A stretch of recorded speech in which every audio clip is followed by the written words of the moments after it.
All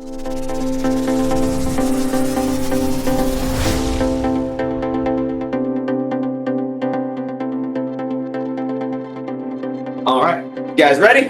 Okay.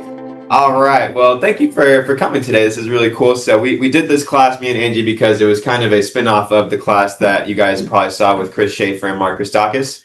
We just thought it was really cool because Chris has so many different ways of doing business and a lot of things that he does a lot of us probably wouldn't even expect him to do. So it was really cool to hear his perspective on how he does things.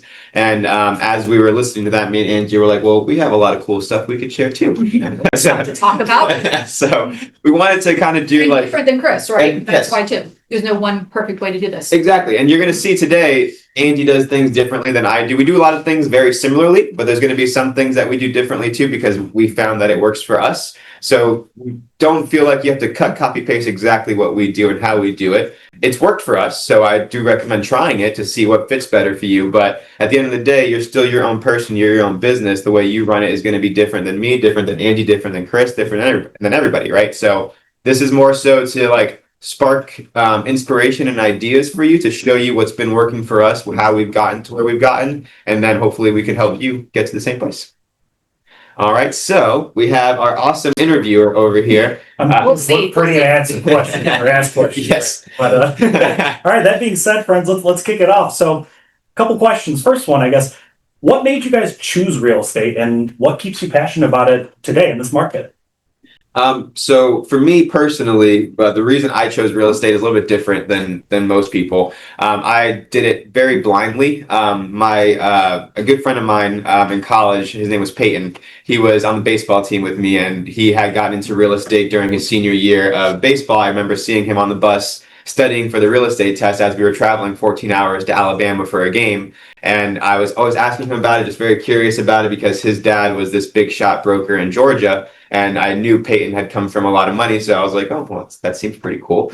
I started asking him questions about it. I wasn't fully dove in yet. It wasn't until my next year. So after I graduated and finished my baseball career at Lynn University, I had one more year to get my master's, mainly because I didn't know what I wanted to do.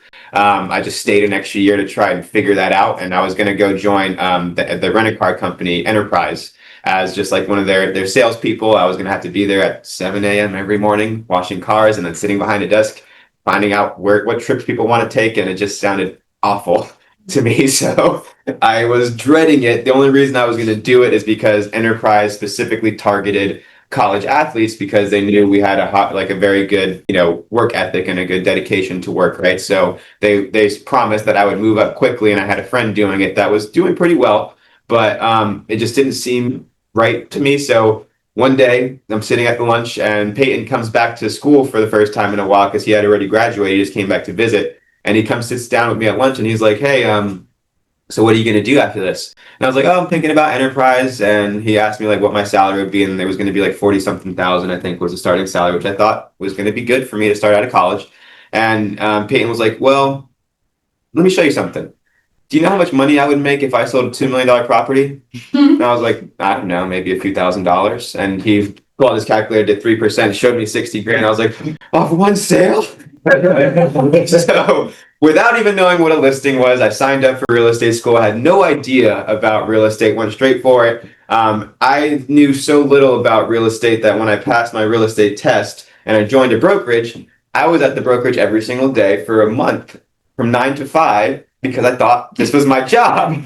So Get fired? I thought I was gonna get fired if I didn't show up. So I was there every single day from 9 to 5, and it was a very similar like class style brokerage. Actually, Kevin was with that brokerage at the time too, and there was classes every single day. So I thought, okay, well, this is my chance to take every single class the brokerage offers. So I was at the brokerage for every single day for 30 days straight, took every class we offered, and it wasn't until the 30th day where I went to the broker and was like, hey, I'm thinking about going to Ohio for a camping trip that me and my wife love to go on. Is it okay if I take a few days off? And he's like, this isn't that kind of job. If you want to take off today, if you want to leave right now, if you never want to come back again and just pay me your monthly fee, that's fine too.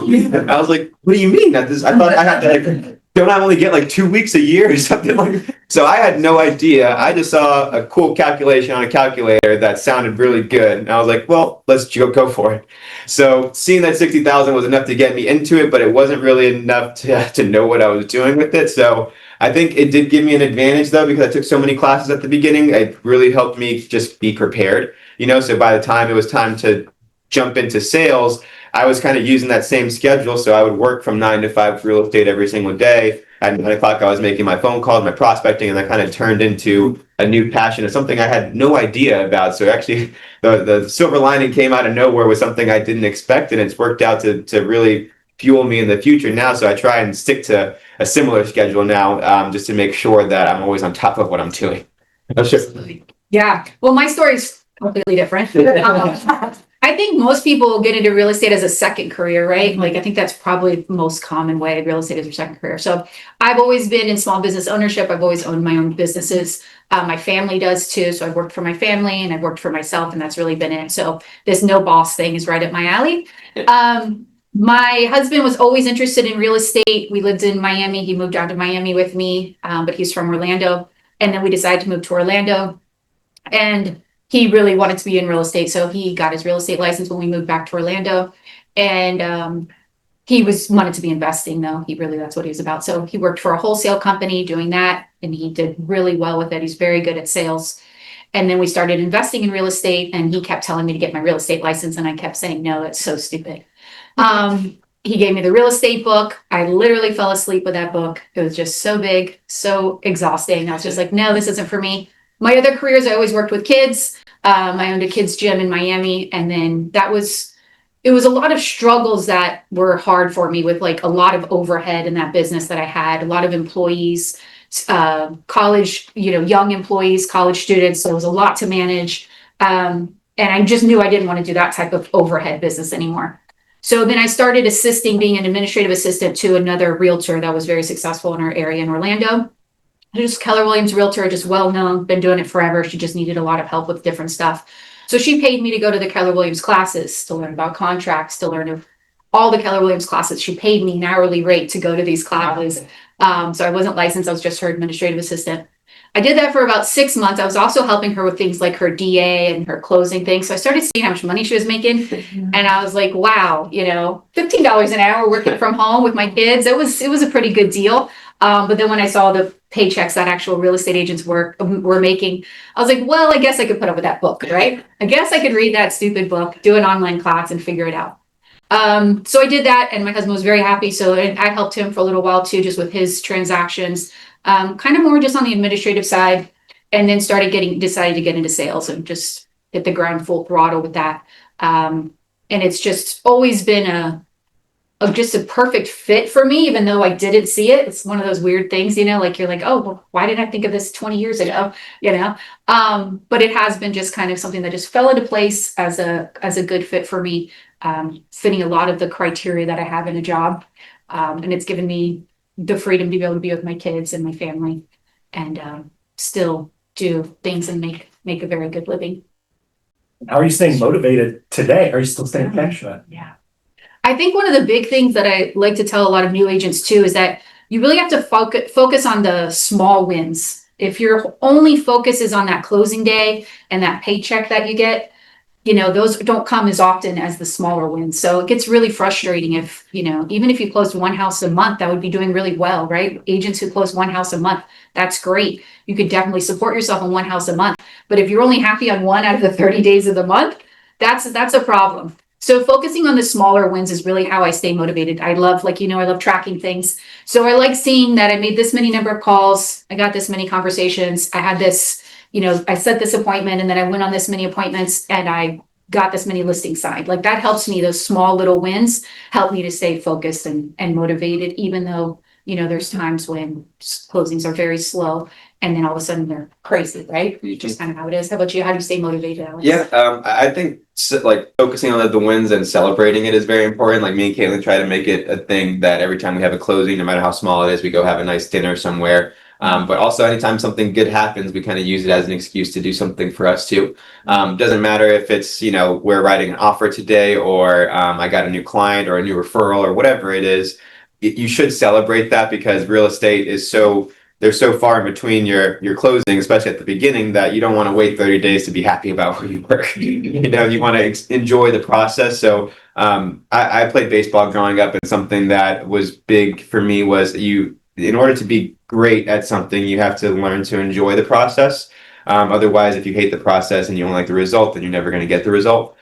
So I just found you have to find ways to enjoy what you're doing. Even if it's, I know we're in the car all the time, right? We're eating in the car, we're on the phone in the car, we're always with our clients. So we're driving so much that it can get a little aggravating, to be in the car so much. But if you can just change your perspective while you're in there, put on a song that you like for instance, one of the things I love to do on the way to appointments, I used to be very nervous and shy and introverted. Now it doesn't bother me as much. No one But believes you. when I first started, I was extreme. Like, I was the kid at the lunch table that in high school, if I said 3 words, it was a lot of words for me that day. So I just was never really the talkative, outgoing person. So what I did for myself on my way to the appointments, and I still do it now, is I like to put on music that I know every word to.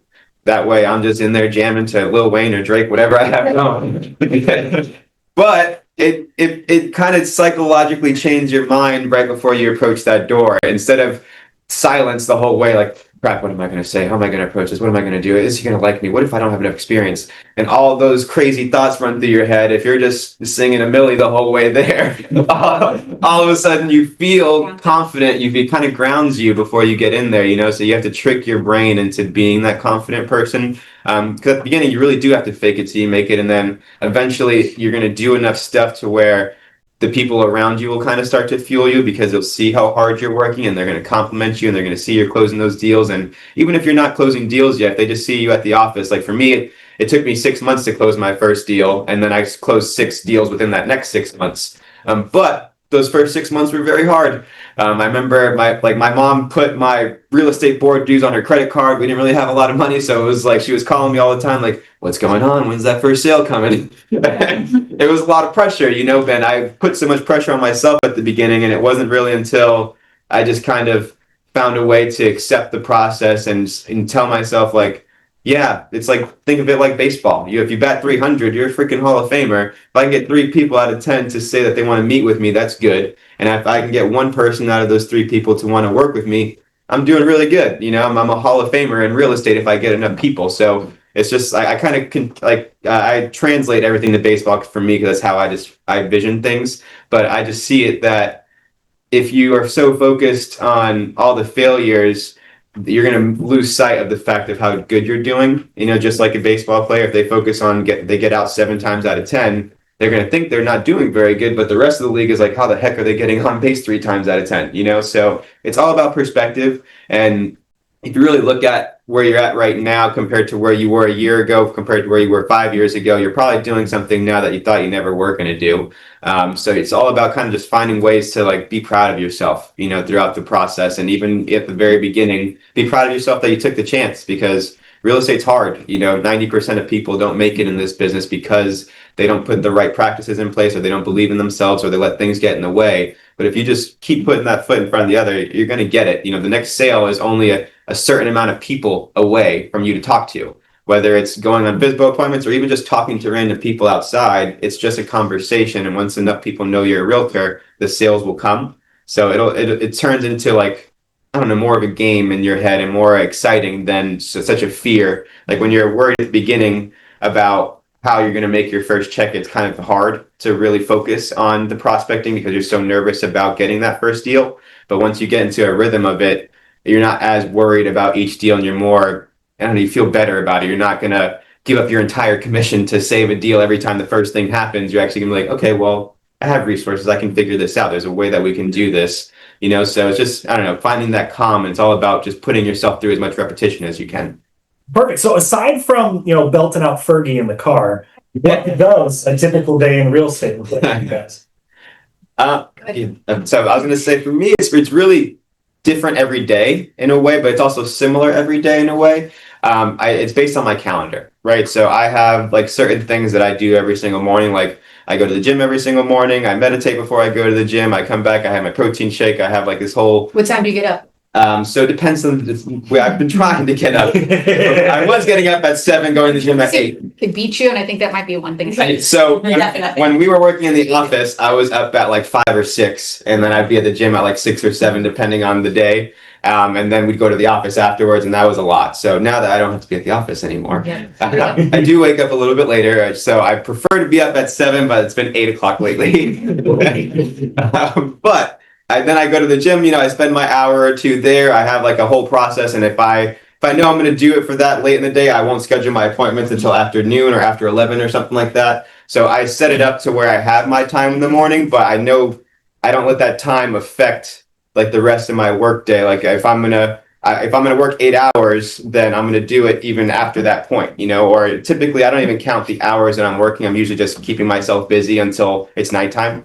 But if you're looking at your schedule and you see that you have an open day, or especially if you have an open week, if you're brand new, what you should be spending your time doing mostly is prospecting for new business, whether it's doing phone calls, coming into the office to do the call-a-thon, or scheduling your open houses, or even just like going to random. I've known people that'll go to Home Depot and pick up business there. Because there's different ways. All you have to do is figure out ways to meet people. So as a new agent, I think your calendar should mostly be prospecting and figuring out how to get appointments. As you get more experience, it's a lot of your days are going to be filled already with appointments, but you still have to find time to prospect for new business. So it's kind of like filling in. Mine is more so filling in the gaps of extra time I have. I'll call past clients a lot of the time just to reach out and see how they're doing, how they like their house, or old friends.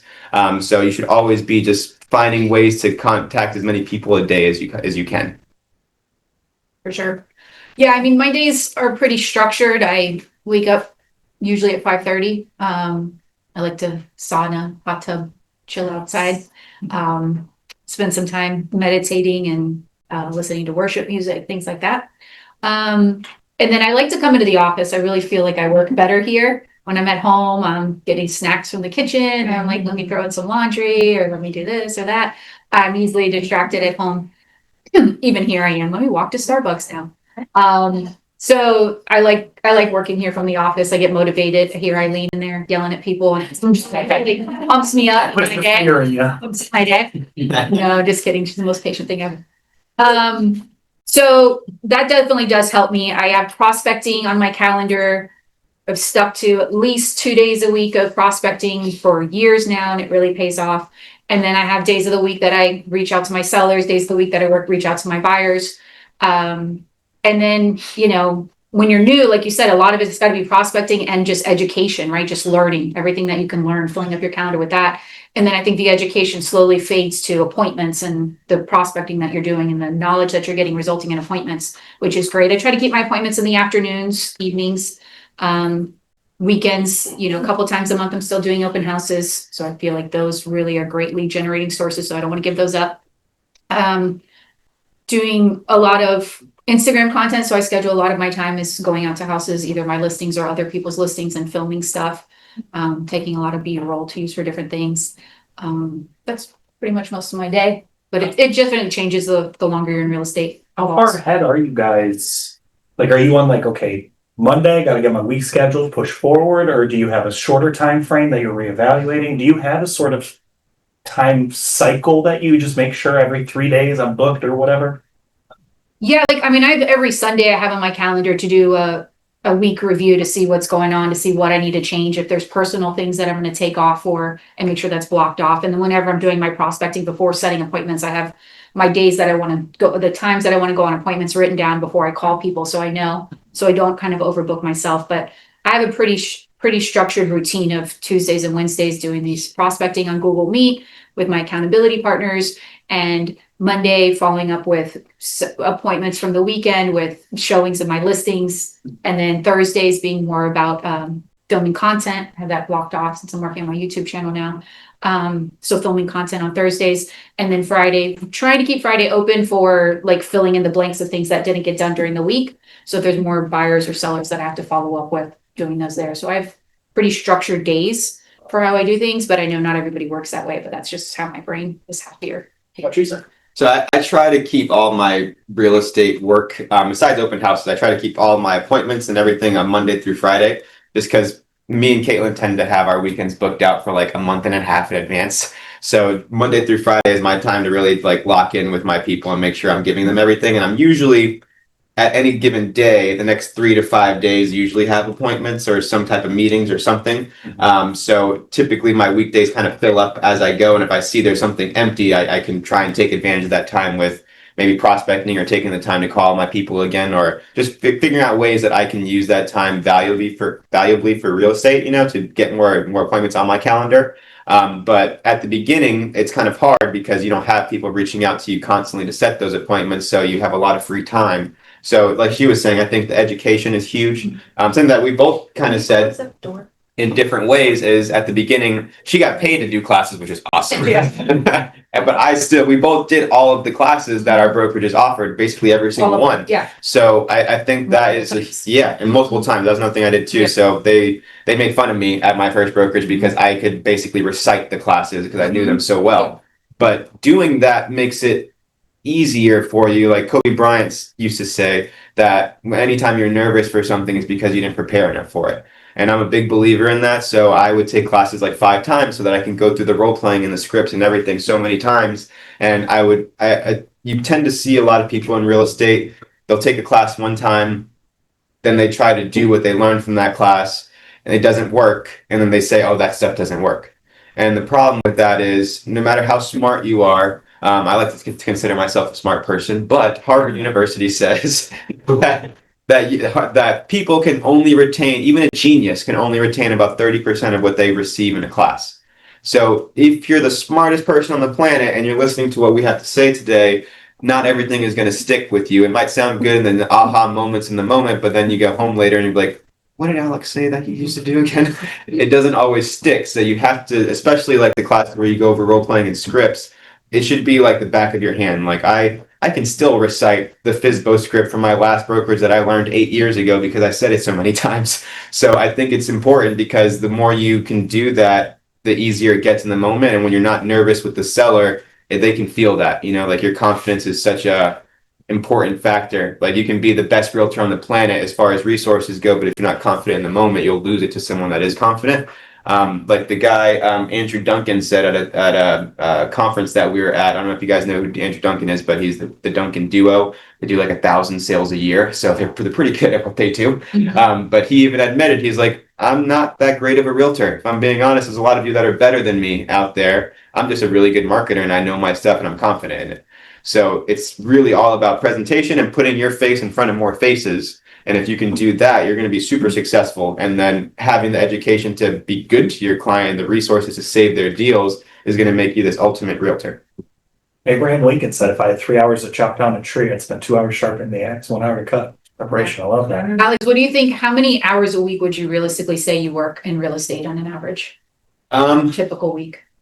It's so hard because it's depends on the week, I guess, but at least 40 hours every week, I would say. Like I make sure that I just have this inner guilty conscience. Like if it's 2:00 and I'm on the couch watching Netflix, something's wrong. So I shouldn't be doing that. So I'm always really until like around like 6 or 7 o'clock, I don't feel comfortable to turn it off, Yeah. So I would say at least 40 hours a week, I'm spending my time trying to figure out something with real estate, working on it like intentionally, or I'm getting calls on it. There's always something going on. You get to your phone until about 9:30. But yeah, I'll answer my phone even 9:30, 10 o'clock. Even if I'm awake and looking at my phone and you call or text me, you're getting a quick response. So a lot of my friends think I'm crazy because I respond quick to everybody, but that's our job. Yeah, and I think that's probably one of those signs of the successful realtors too. I think that's just what we do. And I know there's people that can get by and do okay without that, without answering every phone call or responding to every text. I mean, there might be people that can get by with that, but I just think that that's what our clients expect of us, and that's what we need to do. So yeah, I'm probably about the same, about 35, 40 hours a week, working real estate, like actually working. And it's broken up, like you said, like, so I might take a couple hours off in the middle of the day to hang out with my son or whatever it is. But then when my phone rings at 7:30, I'm answering it. I'm spending an hour on a phone call. Yeah. So it's broken up for sure. And then there's some weekends that I'm doing open houses, but overall it's probably 35 to 40 hours a week. And if you're a new agent, there's no reason why you shouldn't be doing that if you don't have another job. Yeah. If you're competing against people who are full-time, if you're putting it part-time, it's... And just to speak on that too for a second about answering your phone at all times. So there is some limits to that too. Like if you're out at dinner with your partner on a special night, you're not answering Did she make you say that? This message exploded. I used to do that when I first started, especially because I was just like, oh my God, I need this deal. And I'm sorry, this is our anniversary, but we need to figure this out. But that was a huge problem because it caused problems for us because I was focusing more on my business than I was on my personal life. And the reason I do this business is so that we can have a good personal life. So you have to remind yourself of that. Don't get so caught up with work that you forget to live. Remember, you work so you can live. You don't live so you can work. Okay. There was one of the Gary Keller books where he was talking about how like a balanced life is not really possible. Like when you're working, you should be all about work. And then when you're with your family, friends, kids, whoever it might be, you should be all about them. So saying that you want a balanced life, he was really kind of negating that saying that's been going around in our culture. Like, oh, I just want to balance. Like, no. I don't want to be balanced. I don't want to be 50-50 right now. I want to be all into what I'm doing right now and then all into what I'm doing later. And I think that's super important. And it's something that it does evolve. And there's times that we go, I'm like, oh yeah, I'm at dinner with my husband, but this call's important. This one I have to take. It's on Sunday with our family. Yes, yeah, this one I have to take. The next one I promise I'll ignore. But this one I got to take. You both clearly have a huge emphasis on building your business in a style that isn't building your own prison. You're saying a lot about mental health, about just keeping motivated and stuff, and your time. I'm sure a lot of people are probably surprised to hear that you're at 35 to 40 hours a week, which is still full time, but some people from their own experience might expect, how are you pulling anything less than 60? I'm all day average. So it's very impressive. That's interesting. Now, talking about the early days, because we mentioned a little bit, but let me ask this, what was your biggest challenges in those early days, aside from getting into getting that 9 to 5 at the brokerage every day? But what were the early challenges for you guys? So for me, I started when I was 24. So I was fresh out of college. I never had my only jobs I had leading up to this was like a delivery driver for a sandwich place and delivery dudes, if you guys know what that is. But it was nothing serious, so going into real estate was a huge change for me. And it was also a huge problem that I didn't really have a sphere with any ability to purchase a house because they all just graduated college too and they're all broke. So I was struggled a little bit at the beginning with trying to get over that hump and also the hump of the average age in real estate is 53. I don't know if you guys know that, but as a 24-year-old, when I'm approaching a 40-year-old about selling their $500,000 house, they looked at me and was like, what is this kid going to do for me? So I had to figure out how to get over that hump. At the beginning, it was hard for me. I just kept thinking, one day I'll be old enough.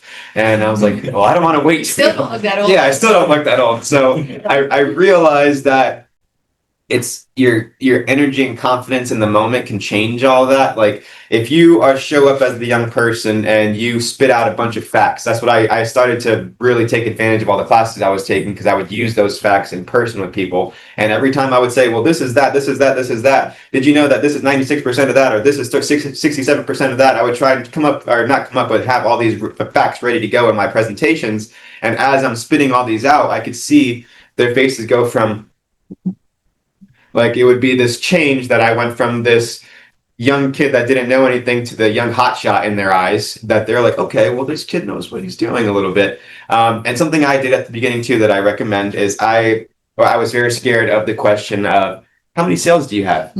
And if especially when I had zero, I was like, It's amazing how terrifying that is and how seldom it gets asked. It never gets asked.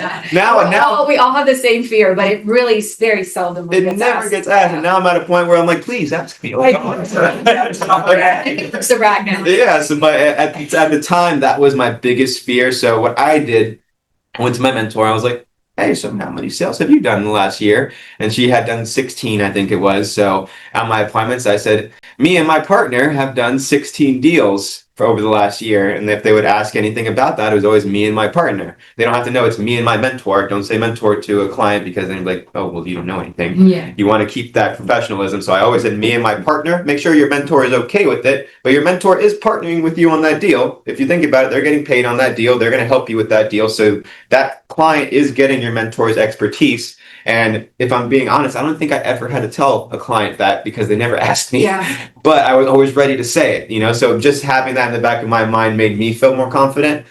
So I think that would help you too. So at the beginning, learn as much as you can so you can stand out and be, you know, that difference. And, you know, most agents come in with just kind of this, I know how to do this, but they don't really stay up to date with things. So if you are the young person and you're worried about that, I used to always focus on technology, and I would say, hey, listen, I know I'm young, but a lot of these people that are 50 and plus out there, they don't even know how to log into Facebook. I mean, if you trust me, I can get you on Facebook, Instagram, everything. I'm gonna know how to blast it and do these Facebook boosts and all these different things that the older population won't know how to figure out. And if we're being honest, what's gonna get more? A stack of 50 flyers that you pass out to the neighborhood, or if I blast your property online to 10,000 people? And that using technology would help me stand out too and make them realize that being young isn't a problem. Yeah, and I think that's one of the important things to do is to focus on your strengths, not what your weaknesses are. We all have weaknesses. Even Alex and I, with our experience, there's still weaknesses that everyone has. And focusing on those, and that in the beginning was what I was able to do too. You know, I did have a lot of experience with talking to people and running a business, so I wasn't shy to go to a listing appointment at all. Didn't know exactly what to say, but I wasn't like afraid to do it. So I played up to those strengths for sure that I already had from previous life experience. And I didn't look like a little kid, so that was helpful, because I know that's got to be hard, being an adult already. So definitely playing up to those. Some of the earlier challenges were, like you said, like I moved from Miami to Orlando, lived in Miami for 30 years and knew everybody, you know, especially from owning businesses there. My parents owning business, we knew everybody. I still go there and still know everybody when I go to Publix. But moving to Orlando, I didn't really have a sphere, just like my in-laws. And I wasn't really there yet with them to ask them to sell their house. I have since then, of course. But in the beginning, it was hard, like not having a sphere, not knowing a lot of people in the area. And open houses helped that for sure. So just taking advice from mentors and coaches when I was in the beginning stages really helped to get me over that hump and get me there. But I know there's definitely some challenges in the beginning with really just, I mean, I'm shocked that people hired me to sell their house when my first listing. Like looking back at it now, I'm like, what were these people thinking? I did not know what I was doing. I had, you know, a third of any type of information, and then real information, I knew nothing. So it was just really, it definitely was surprising, but people will, if you just have that confidence and if you do get some facts behind you and some knowledge. I know the question kind of was about earlier challenges. Did you have any stories you wanted to tell? So I do have a couple of crazy. So my first two deals were roller coasters. So my very first deal, when my first listing I showed up for was listing appointment, and I'll never forget when I set the appointment. I was my first, or probably my second or third day doing FSBO calls. I called the lady and I set the appointment for 2:00 that day, and it was 5:00 already. So I was so nervous on the phone that I set it for 3 hours before. 3 hours late. And then I had to call her back. I was like, I'm so sorry, I'm at 2:00 tomorrow. So then she says, yes, no problem. We both laugh about it. And I get there the next day. And I had my mentor come with me because I was just so nervous to get there. And so I get to the appointment. We knock on the door. Nobody comes out. We knock again. Nobody comes out. I'm like, okay, well, I wonder where they're at. And then I pull out my phone to call the lady. And as I'm about to call her, we look to our left, and this guy just walks out of this little detached unit that looks like it's about to fall over, and it has this giant hole in it. He walks outside, eyes gunshot red, very low, and we're like, hey, and he's not saying a word to us, he's just like looking off into the distance. And I look over at my mentor, I'm like, are we supposed to be here? And then he's like kind of looks over at us, and then the lady comes out and she's like, oh, hey, don't mind him, that's my daughter's boyfriend. And I'm like, okay. So then she invites us in the house, and we go inside, and they the daughter's like, all right, mom, you want to list with them? And I was like, really? Where do you want to sign here? I didn't say a word. I literally walked inside with my mentor. We were ready to give our full presentation. We hadn't even done the tour yet. And they were like, are you ready to sign? Now, it's been 8 years since that day. I've never had a situation like this happening. So it was like the easiest listing ever, but it was the craziest transaction ever as well. So like the red flags that we see now, right? Yes. When someone's super quick and easy to sign, you're like, oh, this is going to be something. Something's going to go down here. The easier it is to get, the harder it is to keep it.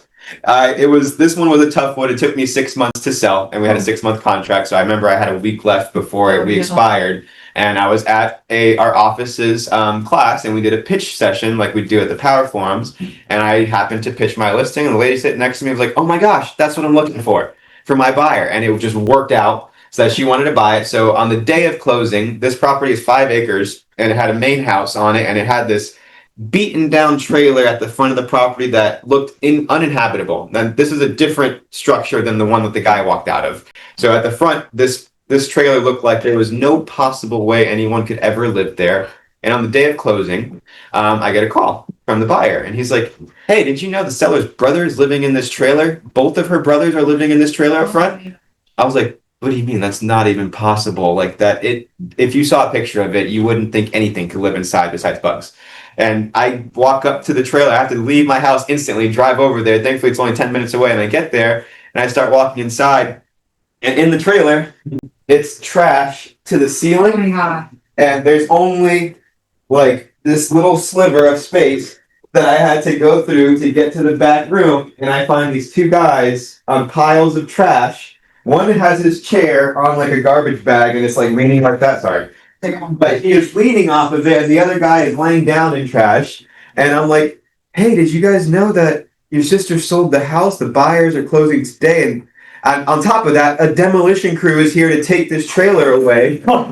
So I was like, "You guys need to leave." And they're like, "No, this is our house. We're not leaving. No one told us anything." So I call the seller. I'm like, "Hey, why didn't you tell me your brothers are in this trailer? You need to get them out." And she's like, "Oh, well, that's not my problem. I sold the house." I was like, "Oh, no." Oh my God. So I'm going back and forth with them. And then I go inside and I'm like, "Hey, they're about to put the claw on it right now. You got to get out. You only got a few minutes left." And I tried to get the guys. I was like, "Hey, when you put the claw really close to scare them." They wouldn't do it. They're like, "It's a huge liability." So I even called the cops. They were like, "We can't do anything either." So thankfully, after talking with them for 2 hours, I finally convinced them to get out. And they got 3 trash bags and piled in a bunch of trash and walked outside with it. Finally got out, and the clock went down right after, and then we closed. Wow. So that was my first one. So Not many closes that are coming in clogging. Good feature. it was definitely a doozy, and I only made I think $1,800 or $2,000 on it. So I was in mentorship. It wasn't a very high sale. Like my first few sales were like 111,000, 113,000. Like But wasn't the rest of the time, that was a lot of. it was great. Like I made $15,000 my first year in real estate, and I was like, "Oh, this is not bad." And at the time, I didn't realize how little I was making. But what's good about real estate is I more than doubled my income like every year for a while, and then I got to a point where we were like really, really doing well. So at the beginning, it's hard, but it's like building up. It's like a snowball effect, you know. After your first year is really about learning, like, how do I navigate this new area and this new field, and trying to find a way to get comfortable with it. And then every year after that, just builds into a bigger thing. So that being said, if we're talking about 15,000 or so on the first year, how long did it take each of you before you felt financially stable or confident within your business? Do you yet? It's like the longer you're in it, then the bigger bills you start racking up, right? Yep. Yeah. I mean, it takes. I was fortunate too. It took a few months, but then it started just kind of snowballing from there. So it went good with all the hard work in the beginning. Does pay off over time if you could just stick through it. Year 1, I did like 12 transactions, and then Nice. year 2, I started doing like 18, 20, like started building up from there. So yeah, I probably, when I started getting repeat business, I think that's when it was like, oh, okay, this is going to work. I don't have to just keep hustling and pushing so hard to get business. When people started calling me back, when my phone started ringing instead of me calling people, then I was like, okay, thank you, Lord. Prayers have been answered. But that's when it started to kind of feel, and I guess maybe like year 3, 4, you start kind of getting people that will call you and be like, "Oh yeah, we met with you a few years ago, and we're ready to sell now." And then people that want to resell or give referrals. Giving referrals really helped me feel a little bit more stable too. When people are like, "Oh yeah, you did such a great job. I'm telling my mom to buy a house with you," and I'm like, "Oh wow, okay, good." It's not just me thinking I'm trying to do all the right things. They actually use the results of it, and there's a testament to not just your personability and interpersonal skills, but your expertise and the skills that you got up in the early days too. Because people can tell very quickly in any industry if you know what you're talking about. For And sure. they wouldn't have come back to you. You haven't done a good job. Yeah, So. yeah, absolutely. So that kind of helped feel a little bit more financially stable, but I don't know. I feel like real estate is kind of all over the place, you know? I have a bunch of listings right now, which is great. I mean, my potential GCI is like ridiculous. Like anyone would love the potential GCI that I have sitting there, you know, maybe for 5 years of work, right? And I have it sitting there. But when the market shifts like it does, which, you know, fortunately us starting like 8, 9 years ago, this is a similar market to what it was then. So we've been through it before, but when we went through it, it was early on and we weren't expecting to sell a bunch of houses, right? But now we're like, oh wait, I'm experienced. I know what I'm doing. Why aren't all my houses selling like they would have before? So yeah, I think when you're self-employed, financial stability is a challenging thing to really ever get. And I think that's why so many people stick with a 9 to 5 or a day job. And I understand that. But it's definitely the potential for income is just so much greater than anything else. There's nothing else that I'm qualified to do to make this much money. Nothing in the world. I have a bachelor's degree, but that's it. Like there's nobody that's going to pay me to play with their kids all day for anywhere close to this amount of money. So there's no real plan B. So we got to do it. You too, right? Right. No plan B. It's all in. And I would say I was pretty similar, I guess, with the timing. Like year one was the hardest financially, of course. Year two, I started to feel much more confident, you know, after I started getting some sales under my belt. And then year three is when I finally felt like, all right, I got this. But I had kind of a crazy first few years because at the end of my first year, right when I pended my 6th deal to get out of my mentorship, I was like on month 11 or 10 or something like that. And this lady came to the office that just joined, and she showed up and she went to our broker and was like, hey, I see Alex at the office every single day. I see how hard he's working, and I see he's closing deals now. I want him to be my mentor. And the guy was like, well, he's a mentee, so I don't know how that works. That's kind of a weird dynamic. And the lady told him, if Alex isn't my mentor, I'm leaving the brokerage. So it was a lot at first. So the guy called me in and he was like, hey, I saw this in your future, but it was way down the road. This is a little early for what I expected, but I have this lady that is threatening to leave. He was like, if you're not comfortable with this, it's totally fine. But if you are, what if we did like you're a junior mentor and I help you mentor her while you finish your mentorship? So I was like, all right, let's do it. And I signed up for it. It kind of propelled me into learning even faster. Like I was already kind of on a fast track with all the classes I was taking, but becoming a mentor, especially for me, like I just have this like guilty conscience where I was like, okay, well, I'm a mentor now. Like I have to do so much better. Like I have to show, like I have to like be this beacon for people to see that we can do it, you know? So I started working even harder. I was taking on my mentees and doing well with them. I got her to graduate her mentorship, which was awesome. And then at the end of my 2nd year, we got engaged. And then I told my broker at the time, I was like, hey, I think I want to open up an office one day. Not yet, not even close yet. I need some time. And he started talking to me about the Clearwater office, which I did later purchase and take over. But it wasn't until at the end of my 2nd year, right when my 3rd year was starting, I opened up the office.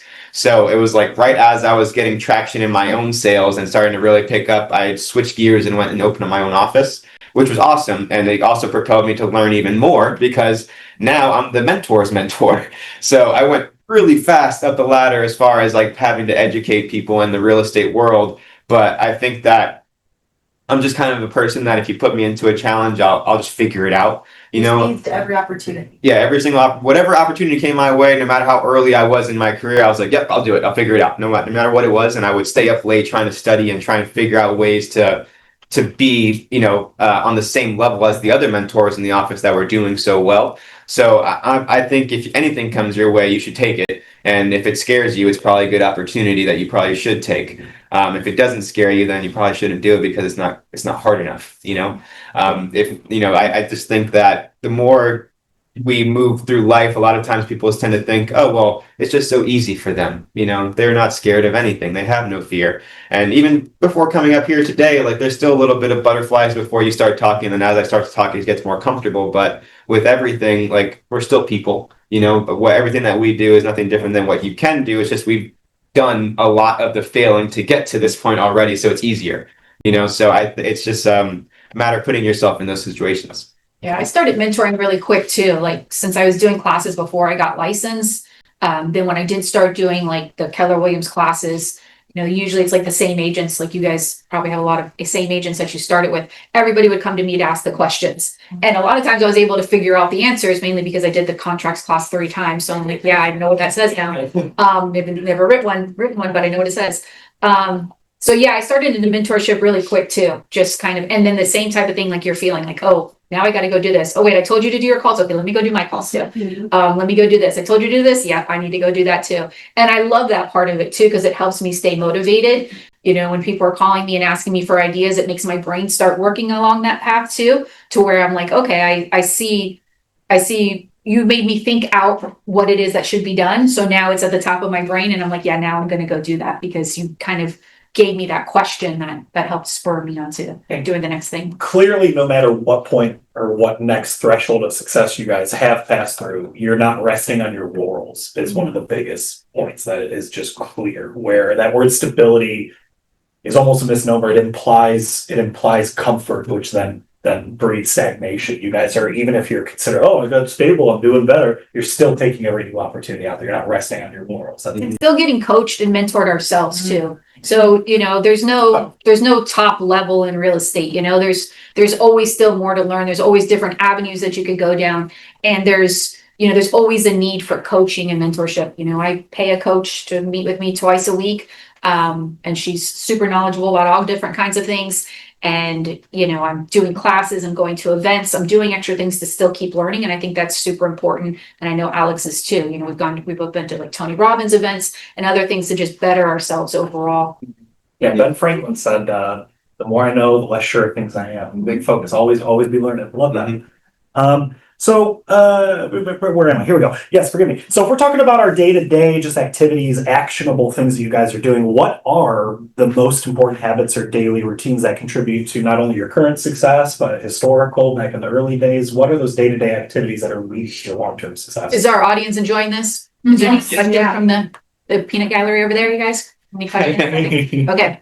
Just let us know if anybody's falling asleep, boring you, if you need to get up and eat, if you need to go pace around. Okay. If you need some water, let us know, because we're here to make sure this is good for you guys, and we could talk all day, but let us know if there's something more you guys need. Questions, speak up. So what was your question, Andy? Sorry. Day-to-day habits. Day-to-day habits. Thank you. Levy's paying attention. Guys. An extra piece of chicken. And all ladies. Alex, what's up? Where are you visiting that? I know, no guys. No representative. I already was thinking that. I was like, shout out to the ladies. Yes. And the higher percentage of realtors are women. It's a dominated sport. It is what it is. And it's a chance for us women to have an even playing field as far as salary goes too. So there's quite a few industries where there's a big difference in salaries, but not in this one. So good thing you guys are all here. Okay, so day to day, what was the question, Lemmy? What do you do day to day ever since you started real estate? Your regular habit, Day-to-day activities. We kind of already go over that. I guess one thing that we could say with that is I'm a huge believer in like health and physical health and affecting the rest of your life. So that's why I start every day. Like as soon as I wake up in the morning, I have 2 pasture-raised eggs with banana, and then I meditate for a little bit. I get ready to go to the gym. I go to the gym for like an hour and a half to 2 hours, where I warm up, I do a whole workout, I do the sauna for 20 minutes, and then after all of that is when I start my day. So like I set myself up to have like this physical release essentially in the morning, because that's just, I know myself. And if I don't do that in the morning, I'm kind of on edge a little bit, and I just don't feel like myself. I don't feel like that same confident person. I'm big on eating healthy too. I just believe that the way you feel affects the way you act. But I mean, if you're taking care of yourself physically, you have more energy, right? And if you have more energy, you're willing to do more things, and you're happier in those moments. Because if you think about it, like in your best moments of your life, whether it's like the most exciting times, like graduating, or you're seeing your kid hit their first home run, or marrying your partner, or whatever it is, like whatever that moment was where you feel really good. If someone were to ask you something in that specific moment, your answer is going to be very different than if they asked you, if I woke you up at 4 a.m. and then asked you that same question, because your brain is in a different chemical balance at that time, right? So when you're happy and you're feeling good, you're more likely to do good things and take things even a step further for people, because you're just like, you know what, I'm just feeling good today. And when you're pissed off, like if if I haven't eaten in 8 hours and you ask me something like, oh, I'll get to it. Okay. So like things like that mean so much. It doesn't in the moment we tend to tell ourselves, oh, just get through this, get all your work done, and then you can enjoy yourself, or then you can have this or whatever. But then you're putting yourself in like a different mental state where you're not going to do as well for that specific time period. So you take care of yourself and give yourself that energy and that freedom of just feeling good and feeling like yourself. You're going to do so much better for your clients too, because you're going to be more willing to, and it's going to happen naturally. You're not going to even have to like really think about it. It's just your natural self will do more in those moments versus when you're feeling like crap, you're going to do a lot less. Absolutely. Mindset is so important, right? Like you can learn all the skills and have a great skill set, but if your mindset's not in line with that too, it's just not going to work for you. And you have to figure out what personally you need to get your mind right. So for me, I know recently it's been, not taking too much time away from my kids and my husband, like making sure that they know they're a priority in my life and that all this work that I'm doing and leaving on the weekends and, taking phone calls in the middle of dinner, all that is not more important to than them. And making a real time to turn off my phone, spend some time with them, making commitments like, taking off on Sundays and spending time with the people that matter to me most and the reason why I'm doing this job. So that's been a real thing for me too, is making sure mom guilt is a real thing. If you're a mom, mom guilt, it's horrible. I don't think we probably weren't designed to work so much. We were designed to be more with our kids, but it's just kind of how we've evolved. So making sure that I can get through that is really important to me by taking time, stopping what I'm doing and spending time with my family, because that's ultimately what we're doing all this for, so that we can have a personal life. And that's a really healthy activity to in the morning. And it's a thing if you're ever feeling like you're stuck in a rut, if I'm just in the same thing, especially if you just got out of like, if you're in it just had a day job for years or a full-time job or something, carving out the first part of the day to not just wake up and go into the drudgery and move forward. But if you find I don't look at my phone right away. Like that has been something I've been working on lately. And I don't look at it at night or in the middle of the night. I don't check my text right away. I have a whole bunch of things that I do in the morning before I look at my phone. It wasn't always like that. It's been this year, 2025 commitment. So I'm quite proud of myself because it's still challenging 10 months later. But I think it's super important to not just get so wrapped up in that and keep our minds healthy 100%. And our bodies healthy. Yeah, don't burn out. Yeah. So then how do you guys handle rejection, slow seasons, burnout, anything like that? It is starting to slow down. So they're each different answers. So rejection, I kind of talked about at the beginning with the baseball reference. I kind of just learned to accept that as part of the path. And especially if you know your numbers, like if you get really good about knowing how many phone calls it takes you to make an appointment, how many appointments it takes you to get a listing, and just understanding that, then when someone tells you no, and it says, let's just say it's 10 calls to get an appointment for you on average. When you get a no on your first call, like, 9 more, I got this. So it just makes it easier. And a lot of times I tend to laugh about the bad ones. I'll hang up like, Caitlin, you want to know what this guy told me? No. Like you dodged the bullet. So yeah, I just look at it as a win. Like if you're going to scream at me at the phone, I probably didn't want to work it with you anyway. And there's enough business out there to not get so focused on one deal or one phone call. And if you lose one deal, it's not the end of the world. I used to be like that, where I felt like every deal mattered so much and every phone call mattered so much. And if I got turned down on the phone, I'm like, crap, what did I do wrong? And I was just thinking to myself, like, there had to be some words out there that I could have put together that would have made this person want to meet with me. And now I'm at a point, where I'm like, well, if they didn't want to meet with me based on what I said, I probably don't want to meet with them. I'll just move on to the next person. There's always more fish in the sea. So you just have to just run with it. It's just part of the process. If you get too hung up on rejection, this business will eat you alive. Yeah, for sure. And like what you're talking about, like an abundance mindset, I think is so important. And you could tell Alex and I both had that because we're here giving our time and energy to you guys. We don't get paid for this. Yes, we do it for our mentors that maybe we will get paid for one day. But we're doing it because we know that there's more than enough houses out here in Tampa Bay. I can't sell them all. Alex can't sell them all. I don't want to sell them all. I have other things I want to do with my life than sell 5,000 houses a month. So we know that there's an abundance out there, and that does help with the rejection. I had one just recently. I had their house under contract to sell. I've been asking them when they want to go out and look at other houses. They keep kind of blowing me off. it's off market, so I didn't get a buyer's agreement. Usually when I get buy or sell, I get the listing agreement and the buyer's agreement signed at the same time, but this was off market. They got a deal. It's kind of a different scenario. So not my usual routine. So I don't have a buyer's agreement signed with them. And then he just told me yesterday that he's under contract to buy a house. And the closing, it's now changed from a conventional buyer to a cash buyer, and it's going to close, moved up to October 28th, which is great. But I was like, okay, did you get a contingency on the sale of your house? And he said, no, we don't need that because it's cash. And I'm like, you still need it. You still need that protection. I was like, that's what I was going to do for you as your agent, is make sure you were protected in what you're buying. And he's like, oh, well, no, the listing agent, because they went with the listing agent didn't tell us, and we didn't get that. And I'm like, okay, oh, hope for the best for you. Hope it works out for you. But there's a lot of protections that I could have helped you with. I like to do what I call a 5-second funeral, or I spend a good 5 seconds being extremely pissed and mad about it. Maybe cursing in my head a little bit, and being frustrated, and then let it go. Because there's just nothing else I could do about it, right? Like, either they're going to learn the hard way and it's not going to work out, or it's going to work out for them, which I want the best for them. It's, it is what it is. I'm not getting paid very much since it was an off market, so it probably wouldn't have been that big of a paycheck. So it's really not even about the money. And just letting it go. It's just so important. Otherwise, this business will just drive you crazy, because you can't win them all, right? There's none of us that can win them all. No matter how great we are, we're not winning them all. We're not getting them all. So we just can't. Yeah, you got a question?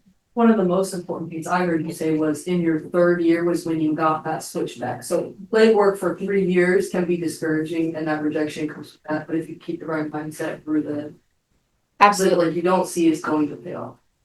Perfect. Yes. Perfectly said. Yeah. Thanks for paying attention. Yeah. It builds up. The confidence builds up. Yeah. When you keep track of your numbers as much as Angie does, when you start to know your performance averages, how likely is this person to like me on the phone? You can literally percentage wise calculate that. You'll be able to have a much more realistic look at yourself as well too, and kind of hold yourself to better accountable. Yeah, absolutely. But Have you guys considered your exit strategy in real estate? No, Sure. I still got a lot of time left, so Still young. but yeah, I have some ideas for things, but nothing really yet. keep buying those lotto tickets. I mean, I think for a lot of realtors, a good exit strategy is investing in real estate and then using that as more of a retirement. So that's one of my plans. So we have 4 doors now, and the plan is for 10. Nice. And if we get, rentals. yeah, and if we get 10, we can have enough income to where we could live half the year in Costa Rica Yes. and the other half the year here. You got a room for me? Yeah, we'll have room for me to come visit. And then that could be, so that's kind of the 5 years from now plan. And not necessarily retire in 5 years, but cut back on a lot of what I do. Maybe work only half the year here. My son will be graduated from high school, so both my kids will be out of school then in 5 years. And I got my broker associate license a couple months ago, but actually I forgot this is a group of people that care what that is. So, but opening a brokerage isn't really necessarily for me. I like mentoring. I like helping. I don't like being audited and keeping track of paperwork. It's a lot. Yeah. Yes, it is. Yeah. So, I don't think that's necessary, but maybe more on the property management side too, with some rentals that we have too. So maybe kind of just doing my own property management will help out too. And my husband has some developments that he's working on. So we have a lot of different investments that we're working on in real estate. My husband's building steel houses in Port Charlotte, and looking to acquire a bigger parcel of land to have a whole steel home community that we would manage ourselves too. So there's a few things like that we're working on, since we're a little farther along in years than Alex and Caitlin. So that's kind of that's the main exit strategy. But I think it is important, like you said, to have that, and never too early to start thinking about what it's going to be. And the great thing about real estate is you could do it. You could be a real estate sales associate. You could be a realtor for many, many years until you're 60, 70, 80 years old if you wanted to. Or just give referrals at that age, right? You still could make a really good living just staying as a realtor for all your life. Yeah, that makes a lot of Dan Russell. He's mostly retired from active sales, and he makes a lot of money just referring out these days. Yeah, Keep absolutely. going. Sure. There's a lot of options. Good question. So, what's one thing that you guys wish you knew before you got licensed? We've learned it all, right? One thing you wish you learned. I went into real estate so like with really no opinion or knowledge about what it meant to be a realtor. So I wish I would have known a little bit more about. I don't know. It's a tough. It's a coin toss because like part of me is like I wish I knew a little bit more about the sales side of it and understanding like what sales really was. But then part of me is like, well, that might have scared me away from it. So I'm kind of glad I didn't know. But one thing I guess if I could tell myself one thing when I was starting out, especially at the beginning when I didn't have any sales for a few months, is that you just have to keep going. You know, like with real estate, it's not one of those things where you have instant success. You have to build up a brand, a reputation, a whole like, persona of yourself for people to know and hear about. So it takes time to be able to become the expert in your area because you're brand new, right? So once you get through that period, things get so much easier. The referrals start to come in, clients start to recommend you to other clients, so it makes your life so much easier. But at the beginning, you got to find a way to build that first business, especially if your sphere isn't a way to get business from, like mine wasn't. So the beginning's the hardest, but if you can just get past that little rut, it gets so much easier after. Most people in real estate, I believe a lot of them probably quit right before that snowball was about to start to going downhill, so and start building up momentum. But it's hard at the beginning. So if you can just find ways to keep yourself going, stay motivated, and keep putting that foot in front of the other, it's going to get so much better. Like this is not a business to where you have to be a special kind of person or the outgoing, talkative person or whatever it is to be good at it. Like if you guys would have met me 8 years ago, you would have thought, oh, that guy's never going to do good in real estate. I was the quietest person, like in every single situation, every setting, but I found a way to be comfortable to talk about what I need to talk about. And now it's easy. It's actually helped me become a better person. I'm more, I wouldn't consider myself extrovert, but it's made me more comfortable in social settings just because I'm so used to it now. So I think if you just keep going, like it's going to get so good.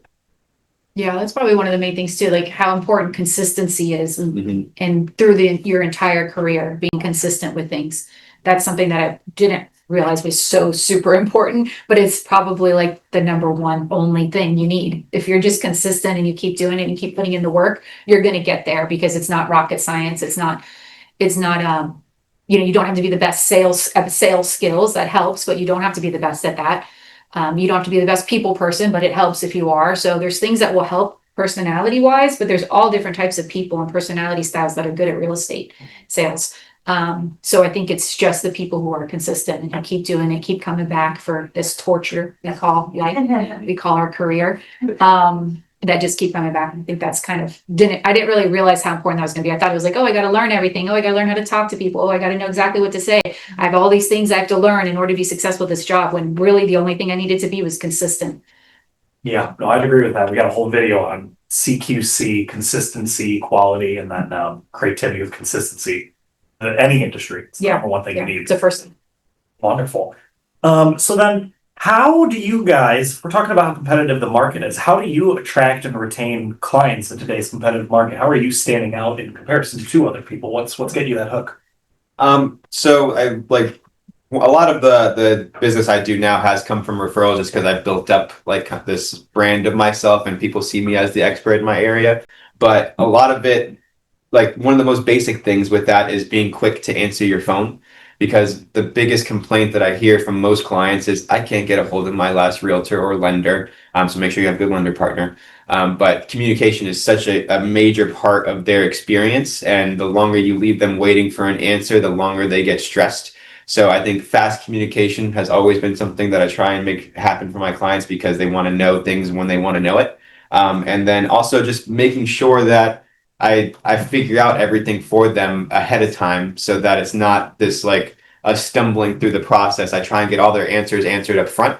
That way we're just going through the process easy. So like I set the expectation with them of, hey, this is what the inspection is going to cost. This is going to be the appraisal cost. Inspection comes for escrow deposit comes first, then we'll do the inspection, then the appraisal comes. I explain the whole process to them so they understand everything. Whatever way that you can make their process simplified and easier is going to give them a better experience. And then also being super resourceful when things go south is an easy way to be remembered by your clients, because every deal is going to have a wrench thrown in it at some point. Some wrenches are bigger than others, so it depends on the situation. But if you know how to fix that situation, it makes you just so memorable with your client. Now they're going to want to refer you. And don't forget to ask for referrals either. A lot of times we just think, oh, they know me, they love me, they trust me. But you can just say, hey, listen, if you have anybody looking to buy a house, I'd love to help them too, and buy or sell. So I think, being quick with the communication, really understanding how to simplify the process for your clients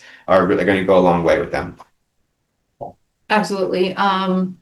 What was the question a little bit more? You wanted more of like. Well, so how are you standing out and attracting or retaining a client among the sea of all the cajillions of realtors? Yeah, just kind of keeping yourself different.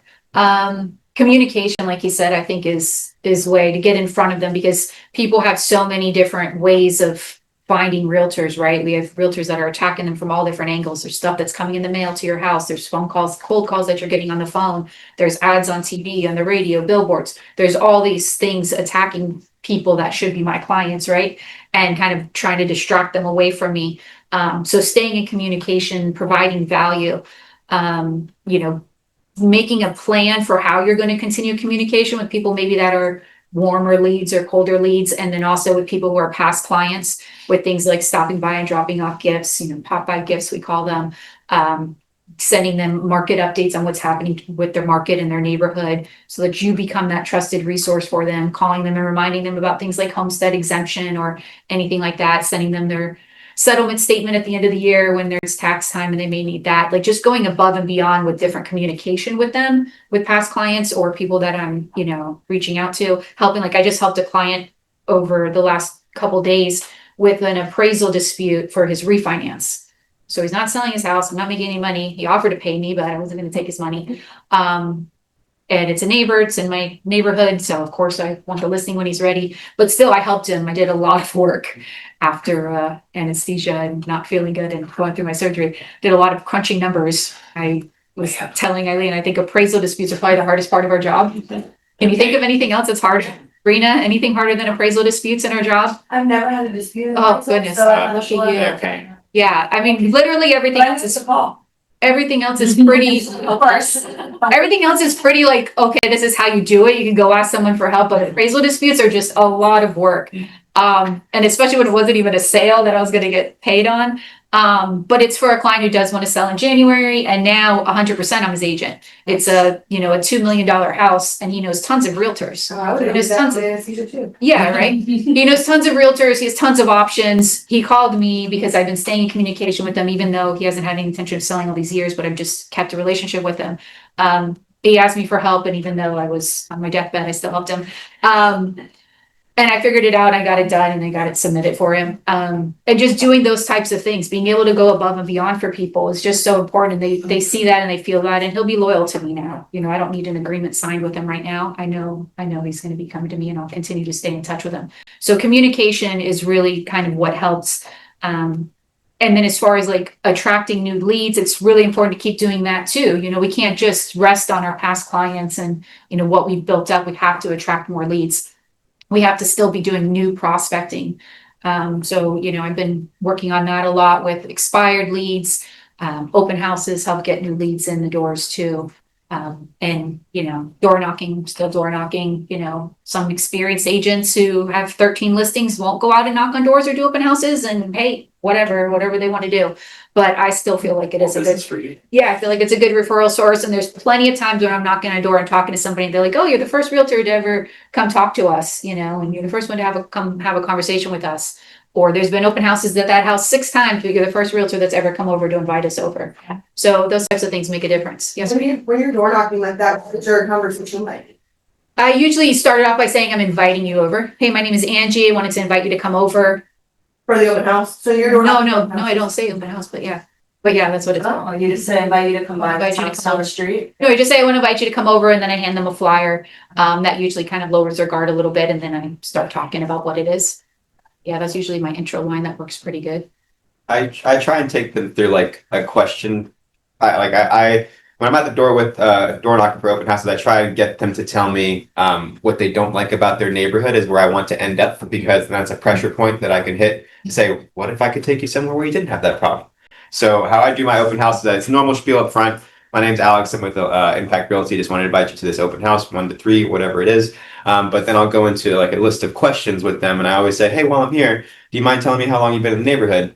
And I always do, if it's 2 years or more, that means they've been there quite some time. If it's 2 years or less, they're kind of new. So if it's 2 years or more, let's just say that, I've been here 5 years. I'll say, okay, that's cool. So you've been here for 5 years. You've been here for quite some time. Would you mind telling me, like, what do you love about this neighborhood? I'd love to be able to highlight those features for my clients too. And they'll say, oh, well, we love the school zones, or my neighbors are great, or whatever it is. And talk about the positives first. And then I always end it with, hey, while I gotcha, could you tell me if there's anything about this neighborhood that just drives you crazy? Anything that I need to know about, just so I can get in front of it with But my then you have clients? to disclose it, Alex. You really want to ask that So, question? This thing catches fire. That's not a material defect. So as long as it's not a material defect. But I ask the same question of like, what's great about the neighborhood, but it always seems to come back to what's bad with the neighborhood. A lot of times, people like to Sometimes you don't complain more than they want to tell you Yeah, about like, I asked you it's good, and you're telling me all this bad stuff. Yeah, they'll say, the street lights come on at the right time, but this guy over here drives me insane. Yeah. So, but that is, to me, a pressure point of, hey, have you ever thought about living somewhere where you didn't have to deal with this guy? Yeah. So that way you can find out if there's any market for them to buy a house. Almost always, like 95% of the time, it doesn't work out. But if I do get something out of it, I have a better chance of getting something at the door by asking more questions, That's just always been my theory with it. It's crazy how many people will sell their house because they don't like their neighbors, right? Yeah. You've heard that a lot too. Like people will sell their house because they don't like their neighbors. I'm like, how do you know what you're gonna go get when you move? Like you probably thought this was good to begin with. Like, really? You're selling because of your neighbors? But I've had quite a few sellers, and I'm like, I don't know if that's true motivation to sell, but maybe I have to keep throwing it back at you. Like, hey, remember that neighbor? He sucks. Let's lower the price of your house. But yeah, I door knock pretty similar too. Lots of questions. And that's what it is about. Conversations and marketing. It's just having a list of questions that you're going to ask people. It's the same questions if you're on the phone. It's the same questions if you're knocking on the door. It's the same questions if they come into the open house. If you're standing in line at Publix, it's the same. It's just having yourself prepared with these questions so that you can get answers to see where you can help people at. And that's all of our job really is. That's why I'm saying it's usually pretty simple, except for appraisal. The key to any form of job security is proactive communication, and more importantly, make yourself a problem solver. You make yourself needed by happily going, well, problem you got, I can fix that, no worries. So it's not going to be a problem anymore. Got you, bro. Even if it takes you a nightmare to figure it out, they don't need to know that. Yeah. Just take it offline and figure it out. People will come back to you. Mm-hmm. And something as like a spin-off topic with the asking questions. So when I was brand new in real estate, I was probably like a month or two in the business. I was at the office like I always was, 9 to 5. And the broker was there, and I had told him I was going to go grab Chick-fil-A. And he was like, asking permission to go to lunch. Basically, Get some Chick-fil-A. I don't think he realized it at the time, but I was asking permission to go on my lunch break. And when I asked him that, he was like, "Oh yeah, I'll see you when you get back. But before you go, I want you to come back with a contact information for somebody at Chick-fil-A because you talked to them about real estate." And I was like, "Which you want me to talk to a random person about real estate?" So I remember getting in line, and the line was kind of long, like as always, right? But I went inside so I can physically talk to people. So I'm in line, and I'm looking at the guy next to me, and I'm just like, all right, what am I going to say? What am I going to say? I keep looking at him. I think we make eye contact, and it gets awkward. And at one point, I'm just like, "Hey, excuse me, sir. So what do you think about the real estate market?" And funny enough, that guy, he just answered the question. I can't remember what he said, but then he was like, I do have this school that I'm looking to sell. And I'm looking for a realtor to help me. I didn't have one. And funny enough, you asked me that question, would you be wanting to help me? And I was like, wow, this is such an odd. I went back to the broker. It's like, it worked. So it was such, that deal didn't work out. He like 2 weeks later, I think he moved to a different state and wanted to buy a school in somewhere else. But at least I saw in that moment, like, all I got to do is open my mouth and talk to people, and you never know who's an opportunity. I just happened to stumble upon one in that moment, but I feel like it was such a perfect setting for me to see like everybody is an opportunity, even the people that you don't think of in the moment. Everybody needs to live somewhere, right? So that's what we do. No matter what happens in this world, people have to sleep somewhere. So our jobs are going to be out there. So we need to figure out a way to talk to more people. So People are a lot more receptive than they appear to be. If you were to have your worldview shaped by the internet. It is so much easier just to walk up to someone and start talking to them. Especially face to face, right? Like there's very few people that'll be rude to you face to face. Oh, yeah. Like even the biggest jerks in the world, usually Yep. they'll be polite. Just people have that instinct to be polite. So That's take it. advantage of that. Matters than even. Yeah. Yeah. Well, people get real bold when they got that protection of anonymity on the internet. So it's Yeah. talking to people in Yeah. person. What do they call it? Mhm. Keyboard warrior. Yeah, and I call people on the phone, I say they have phone cojones because they always have this, like, especially if you set an appointment with someone that's mean to you on the phone, I think it's the best because they'll be so mean to you on the phone and just make you feel terrible and like, I'm not listening with anybody. And I'm like, I know. I just want to come over and see if I have a buy for it. But let me just come over. And then I'll get there like, oh, it's so nice to meet you. You are not the person that I just spoke to. So if you just get in person with people and open your mouth, your response from them will be much, much better than you expect it to be. If you have trouble because you think someone's a jerk in a Zoom meeting, I guarantee you that backbone disappears when you're in person. Mhm. But wonderful. So you kind of hinted a little bit at it. So I guess an answer at Angie, or if you want to refine yourself, sir, but if you guys could give one solid piece of advice to a brand new agent starting today, right now. That's what we do all day. Everything we said, all the above. In our lives, that's what we do day in, day out. I mean, we're both very passionate about helping new agents. One piece of advice to just keep at it, just to keep going, just to not give up and keep going and find ways to make some money on the side. If you need money, I get it. Not everyone has a partner that's bringing an income into your household. So if you don't have that benefit, then just find a way to keep at it, because I think there's room for all of us here in real estate, and there's people that, Lemmy's going to attract to work with that wouldn't work with me, even though I may be a more experienced realtor than her. And there's other people that are just, all on Team Terry, and no matter what Angie says, that's so amazing, they're just going to work with her no matter what. So I think there's something for all of us to do here, and there's money to be made. There's also different opportunities also that, I kind of wanted to touch base on. Like I started as an administrative assistant, and that was a good gig. There's a lot of people that's the right role for them, or that's the job for them. And then there's other people that maybe they don't realize that they could get into title work, and there's other things in real estate. There's staff here that we have, like you and Eileen and Karen, that have roles to play that help us all and guide us, and we can't do it without them. So there's different roles that you can have in real estate too. So if you're passionate about real estate, and if sales maybe isn't exactly what's right for you, find other roles, find other things that can be done here in real estate, because there may be something else for you that you could do, or ways that you could make kind of money on the side while you're developing your skill set to become a realtor. But there's a lot of options. So just sticking with it, and consistency would be, the overall number one advice. Top that.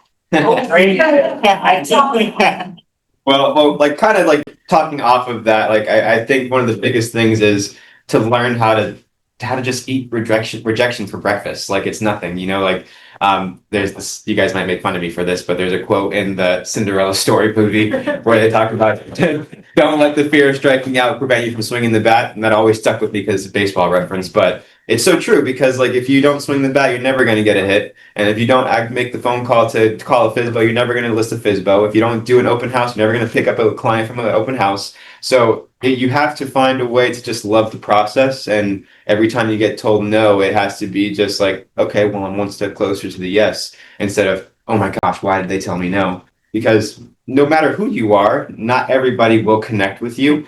They won't connect with us. There's going to be people that'll connect with Angie that won't connect with me, and vice versa, and the same for all of you. And even for some of you that are brand new, there's going to be people that will connect with you over me and Angie just because of the connection they have with you. So don't let all these fears of real estate, oh, I don't have enough experience, I'm too new, I haven't sold enough houses, stop you from wanting to try it. And also, if you fail at something in real estate, until you fail 100 times, don't stop it. Because if you haven't failed 100 times at it, you haven't tried it enough to really know how to do it well. So I think you should just keep doing it, and when I say that, that doesn't mean just go knock 100 doors, and if you don't get a deal, that means go out 100 times knocking doors, and if you don't get a deal, then you can try something else. But it's all about consistency, because it's really, I can guarantee you, if you went out to knock doors 100 days in a row, there is no possible way that you won't be doing just as much business as Chris Schaefer, because there's so much business out there to be had.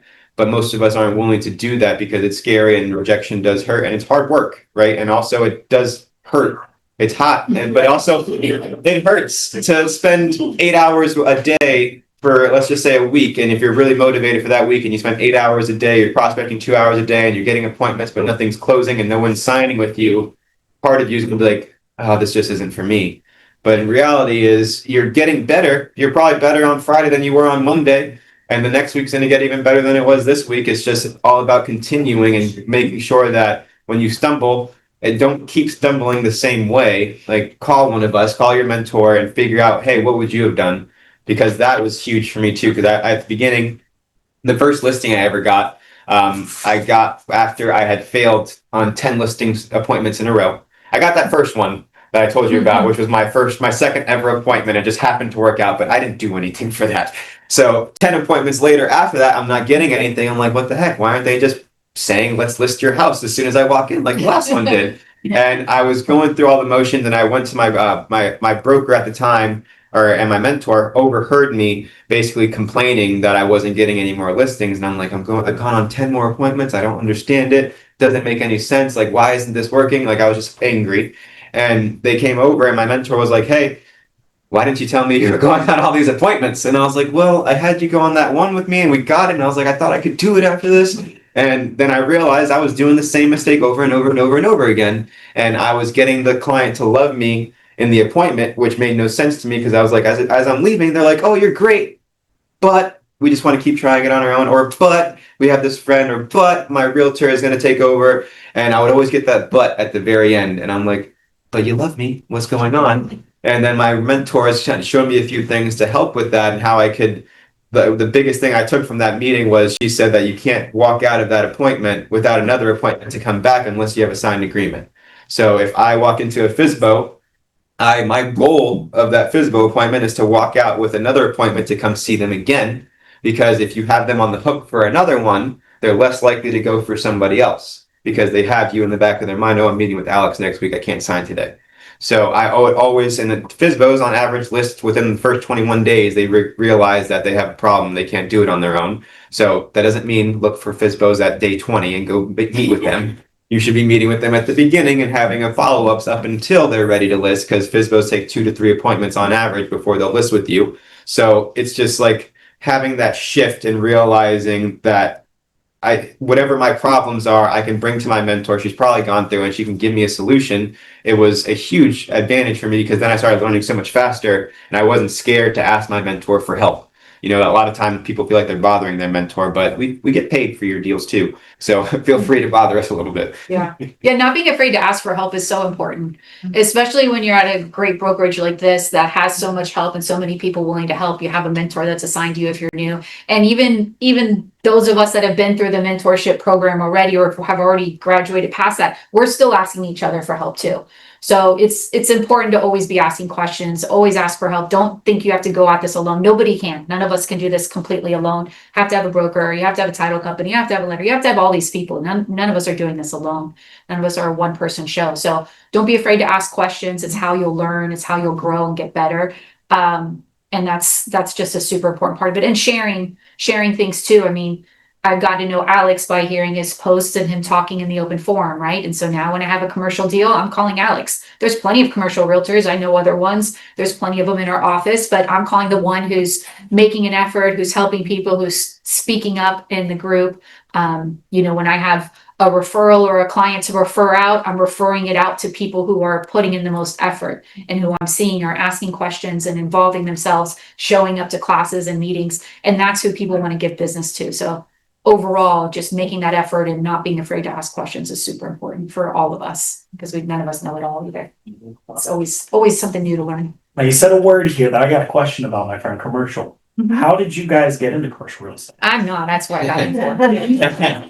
So for me, the first commercial deal that I did, can't remember how long ago it was, but I actually got into it because it's kind of like her uncle. It's her dad's best friend is in commercial real estate. He's only a commercial broker. He doesn't do residential. He thinks it's for the weak. So commercial real estate is a different animal. If you guys haven't experienced it yet, those agents are on a different playing field as far as what to expect from them. They're a lot of them don't have the same level of ethics that we have, and they also aren't. A lot of them aren't part of a board like we are. So when you're part of an MLS board, you're part of the code of ethics. But if you're not part of MLS and you only use LoopNet, then you have no code of ethics. So you can say and do whatever you want. It's like the Wild Wild West. So I had him as my mentor at the very beginning, just helping me just understand it. And I'll never forget I think it was like probably like 6 months into my career. I walked into this gas station. I had my real estate name badge on, and the guy was like, "Hey, you're a realtor?" And I was like, "Yeah, yeah." And he was like, "Well, my son has this smoke shop in Riverview that we need to sell. And I'd love to have you come out and see what you can do for us." And I was like, "Oh yeah, I could do that." And I still hadn't done a residential sale or anything at that point, so I was just like, "Of course I can help you."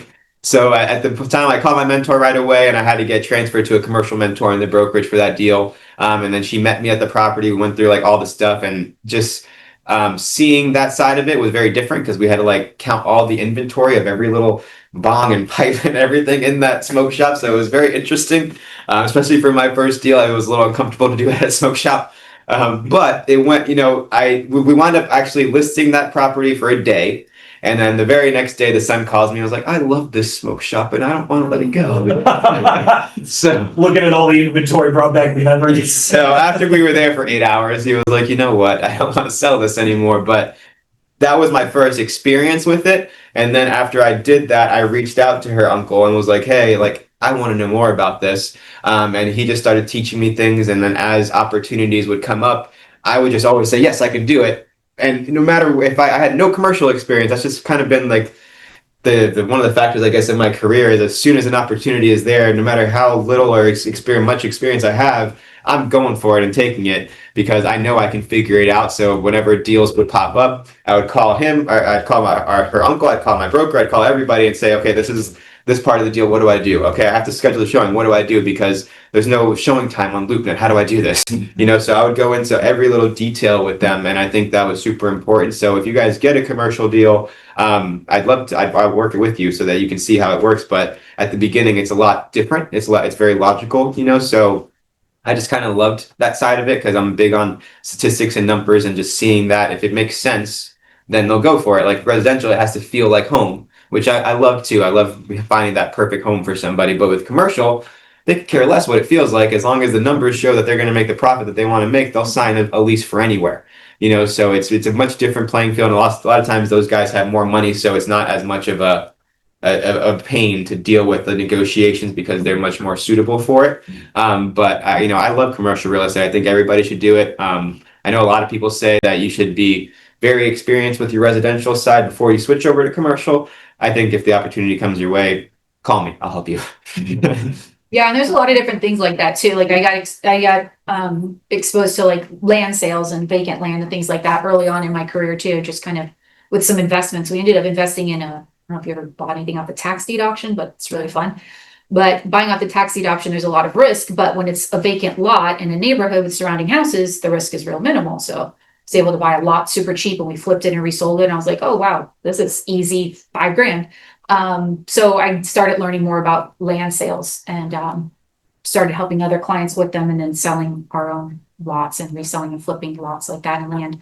And that was the type of thing where when I got exposed to it, when I started doing it, I was like, "Oh, this is really cool. I love this." But then when I've got experience, when I've got opportunities for commercial sales, I was like, "I don't like this. Like, this is not how my mind works. This is not what I want to spend my time doing, inventorying bongs, or whatever else it may be." So I was like, "No, commercial is just not for me." Right. So I know that I could refer those out and give those to somebody else. But then the more different things you try, that's how you figure it out. And finding a mentor, if you get an opportunity to sell a piece of land, come and ask one of us that has experience with it and let us help you out and guide you through to see if you want to keep doing more of those. Because land is actually pretty easy, especially with expires. There's tons of expires. There's always expired land sales available right now. There's a ton of everything expired, but there's always a lot of expired land. So even years ago, I was doing a lot of leads from expireds, and that's been a fun thing to do. So exploring different things is really important, especially when you're new and get all these different opportunities. Just take them and just say yes whatever it is, say yes, and then figure out a way to get it done, right? And reach out, post on WhatsApp and be like, hey, who can help me with this? And you'll find help. If nobody responds, and call Eileen, she'll find someone to make sure that someone helps you. That mentality of taking any opportunity, there's so many self-help books that just say it doesn't matter if you think you're qualified. If the opportunity gets offered, you Yeah. take it. And then it comes down to, I heard it got broken down once, you get that confidence of going, I'll figure it out. Because I mean, anything in human history, down to someone who made a nuclear reactor, was at one point just some schlub who decided to start reading the right Yeah. books and found it out. So anyone can figure it out. That's awesome. So you mentioned a few different, I guess, revenue streams, as is from commercial to working smaller land deals to standard residential. And we've hinted at other stuff, but just to dive into that, what different income streams, revenue streams can people set up if they're looking to just diversify and find a way to increase that bottom line? So Andy already talked about like investing in real estate. That's one major income stream that we all should strive for one day, that sets up our retirement plan. Right, great brokerage to do so. Yes, very much so. But also there's so many other ways, like Angie did the administrative assistant at the beginning, which is also a good way to learn real estate while you're making money in it before the sales come in. You could do transaction coordinating. I had my MLO license for a little while, just because it was another income stream. I've done public speaking and gotten paid for that, which is another income stream. A lot of it will come as you get more experience and you start trying out all those things. Like, I'm a big yes man to that, as you've seen. So someone asked me one day to speak on stage. I did it. I did a really good job. And then someone asked me to do it for a check, which I was like, oh, this is awesome. So Should ask for that sooner. yeah. But a lot of people, if you ask them to do public speaking, they think it's a bigger fear than death. So it depends on the person. I was that person too, but I'm just the person that no matter how scared I am of something, if you tell me it's a good opportunity, I'm going to run with it and I'll figure it out along the way. And I'll be shaking in my boots on that stage, but I'll figure it out. So I think doing that and being able to seize every opportunity will show you what else is out there. Like, you might see that commercial is not the avenue for you, or that public speaking is not the avenue, or you don't want to get your mortgage license or whatever it is, because once you try something, you're going to learn really quickly if you like it or not. And if it's something that is going to reduce your quality of life, then don't do that. But if it's something that fuels you, like, I was so shocked to figure out that I actually like public speaking. And I never, ever, ever would have thought that I would ever want to be on stage. Like, in high school, I remember having to do a PowerPoint presentation and freaking out about it and just being so scared. But now, like, I'm at a point where I would absolutely love to stand on a stage and talk to 50,000 people. Like, that would just be so exciting to me, but I know that would scare the crap out of most people. So it's cool to see that by trying the things that scare you, you might find something that you love, so I think you should try it all and then figure out exactly what web of things that you're going to pull into your career and use as your income boost. Yeah, like, I have an investor that pays me a retainer every month to just be on call for him for whatever he needs for different business. And it's for real estate work, so it goes to the brokerage. But it's a nice little just extra bonus. I don't know, it's like $300 a month or something, maybe. And it's so that I can be on call for my resources that he may need for any vendors, and also for in other types of analysis and things like that he needs. So there's things like that you could set up too once you get some experience behind you. To be a resource for people. Other kind of lead generating sources. I mean, mentorship, right? Building up to mentorship, building up to being a mentor and a coach, is definitely another revenue source. That's nice to be able to help people and still get paid for what I would have done for free. Leveraging your sphere. Yeah, Rena's a notary. To make a little bit of money. Yeah, some other things that you can do that are still kind of in line with the industry and keeping you involved, and good way to still get referrals in other business. So there's a lot of different options like that. And I was gonna say, you could use your own personal talents, or like, for instance, we had an agent that used to work for us at our last office that he was a really good photographer. And we found out that he mainly did like events and stuff like that before, and he did personal photography, but we converted him into a real estate photographer, and I still use him to this day for all of my listings because he is freaking fantastic at it and charges only $200, which is awesome because most people charge like $350, $400 for the same exact package. But I was able to help him. Now he has this whole photography business in real estate while he's still doing sales too. but now he's doing something that he's passionate about in the business, keeping him connected to a bunch of realtors. So just gives him more opportunity, and you guys can do that too with all kinds of things. We have several agents too, where they'll even just generate leads on end and sell those off, get referral fees as well too. Leveraging your sphere is another one where if you guys fill up a database with 10, 20, 30,000 people, build your own professional vendor network.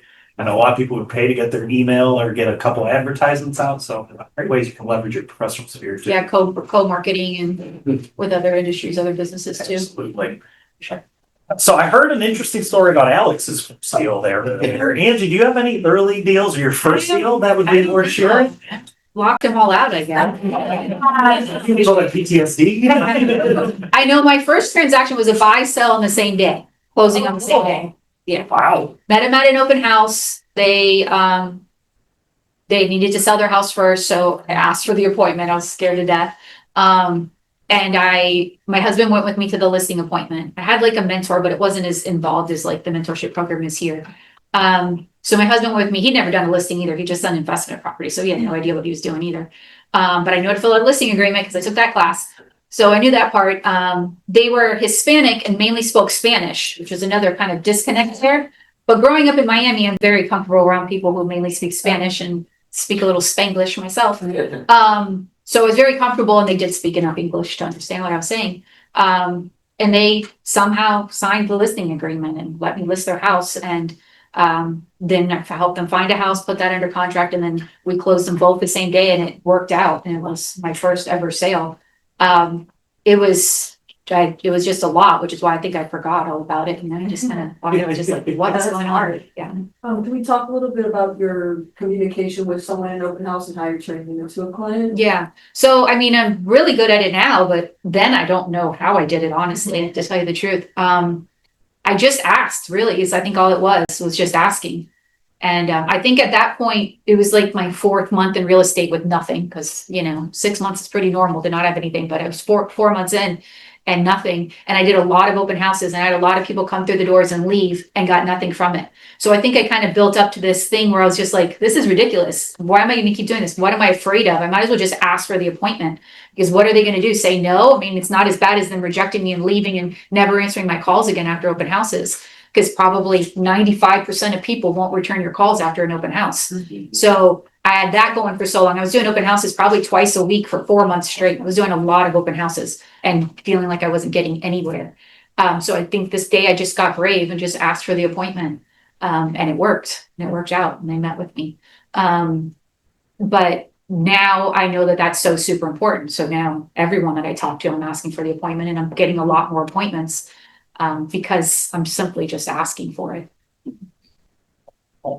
Yeah, I have a question. How are you, like, with how slow the market is for like people buying right now? How are you guys like securing buyers for your listings? Well, we're not thinking of it as a slow market, that's for sure. Okay. We're definitely not that. Like mindset, it's all about mindset. There's markets that are better for buyers, markets that are better for sellers, and then there's neutral markets in between. But all of them need real estate agents. All of them need us realtors to either help them buy, sell, or keep marketing their property until they do buy or sell. So the mindset would be the first thing on that type of question, is to really think about it that way.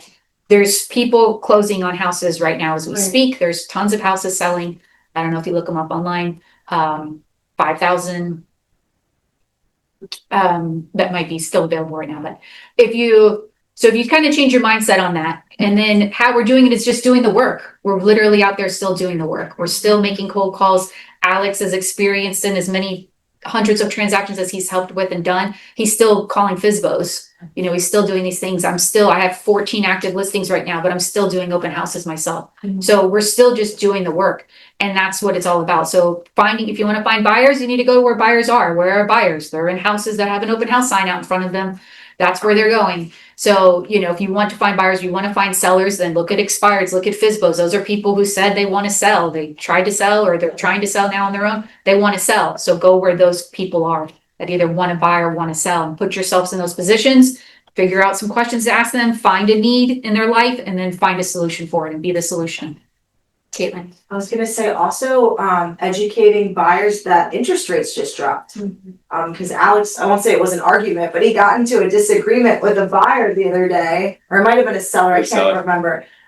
And he was telling him how interest rates just dropped. The guy's like, no, they didn't. He's like, yeah, they did. No, they didn't. What are you talking about? So I think it's just, What I do for a living. there's so much going on social media and the news right now that some things are just kind of like, yeah, they're getting, publicized, but not as much as they should be. So maybe you guys can try to advertise the great news that interest rates have gone And down. something like that is a great text to all those open house attendees that have been ghosting you, right? Like they didn't respond to any of your other texts, but now your text isn't, hi, just checking in, want to see if maybe you're ready to go see houses. Now it's not that anymore. It's, hey, did you hear interest rates just dropped? And don't tell them what they are, wait for them to respond again, right? But hey, did you hear about the interest rates, the change in interest rates? Even if it went up, right? Hey, did you hear about the change in interest rates? Not that it dropped or it went up, to try to engage conversation. So getting to where the people are, the people that you want to help, finding out where they are and putting yourself in those rooms and then asking for the appointment. I would recommend getting into the call-a-thon to listen to these two, because there's one in particular, the conversation's been burned in my brain now. Because I remember I was just fixing up, it was yours, the very last call, two call-a-thons ago, where it was a similar, someone had feedback, oh, the market's not too great, and you went down a perfectly crafted spiel of, because they said specifically, oh, there's all the houses in the market, now no one's doing it anymore, so I don't want to put mine back on there. And you're like, well, the prices were all screwed up because the market was saturated. So if you're telling me now everyone's pulling their houses off the market, what does supply and demand mean? It means that those prices are going back up and you're not oversaturated. So a great spiel to go right down it. That was just the basics of supply and demand. It doesn't require That almost anyone can understand, right? Like, because you don't want to be too real estate-y talking, like inventory is out, 8 months supply of inventory. And they're like, what the hell does that mean, But yeah, just the regular economic rules that most adults understand, supply and demand. So yeah, just kind of getting back to the basics when you're talking to people. But yeah, participating in these call-a-thons are really great. Alex and I are usually both here. And a couple other agents are here too, doing conversations and having conversations. Even the newer agents that are having conversations, it's still so good to hear them talk because they're just doing it. And that's what some people need, I just got to do it. Just pick up the phone and make the phone call. So those are a great opportunity for sure. You'll learn the most from that type of collaboration, seeing these people in action instead of hearing you speak on it, which is great. Mm-hmm. You get the entire different side of it, seeing you in action. Yeah, because I couldn't have told you what I said in that conversation. You just reminded me what I said, but I couldn't have told you because I just don't remember. But if you actually have someone on the phone talking to me, I'll know what to say. But if you're like, what did you say that day? I'll be like, I don't know what I said. And I'm learning a lot from this, but I learned completely different ththings seeing you guys. I've seen both of you in action. Yeah. That's one of the best ways to learn. It's been fun. Wonderful. So then let me ask, because I know I don't want to keep everyone too long. Do you guys have any other questions you want to pop out? Because I do have a few more, or anyone online, if you want to shout out, by all means, we'll do our best to hear you. Please. Go ahead. You can go. So, like right now where houses are maybe sitting a little bit, okay? And obviously, bringing the price down, going from there. I don't have the experience with like boosting like my social media, like to try and advertise them better. Like I heard you say something about boost on Facebook. Mhm. Is that something that's a good thing to do? I have mixed feelings about the boost. A lot of people I've with the research and stuff I've done. I also talked to Justin King about it, who's big into, if you talk to him, he's very, very technological. He doesn't believe in the boosts, just because he feels like it's not going to the right areas, but he has other sources. Like he has a really cool way of getting his properties out too. But I think with the properties, like with your listing, one side of it is we have to get more creative, right? So like there was a listing that we just sold recently that I was able to get sold because I went back. We were probably sitting, I think we're at like the 90-day mark. And I went back and looked at all 9 of our showings that we had throughout that time. And I texted all 9 of those people and we're like, hey, just want you to know the seller is now offering a 2-1 buy down, and here we're also, or you can also do, instead of the 2-1 buy down, you can take a $10,000 credit and you can do these updates with it, because that house, it had some areas that needed to be updated. So I used ChatGPT to update the rooms and give me like a cool, beautiful version of what the home could be. And I got like the living room, the kitchen, and then like the master bathroom. Sent those 3 pictures with a text saying, hey, we're offering either one of these rooms or a 2-1 buy down if you want to come back to us.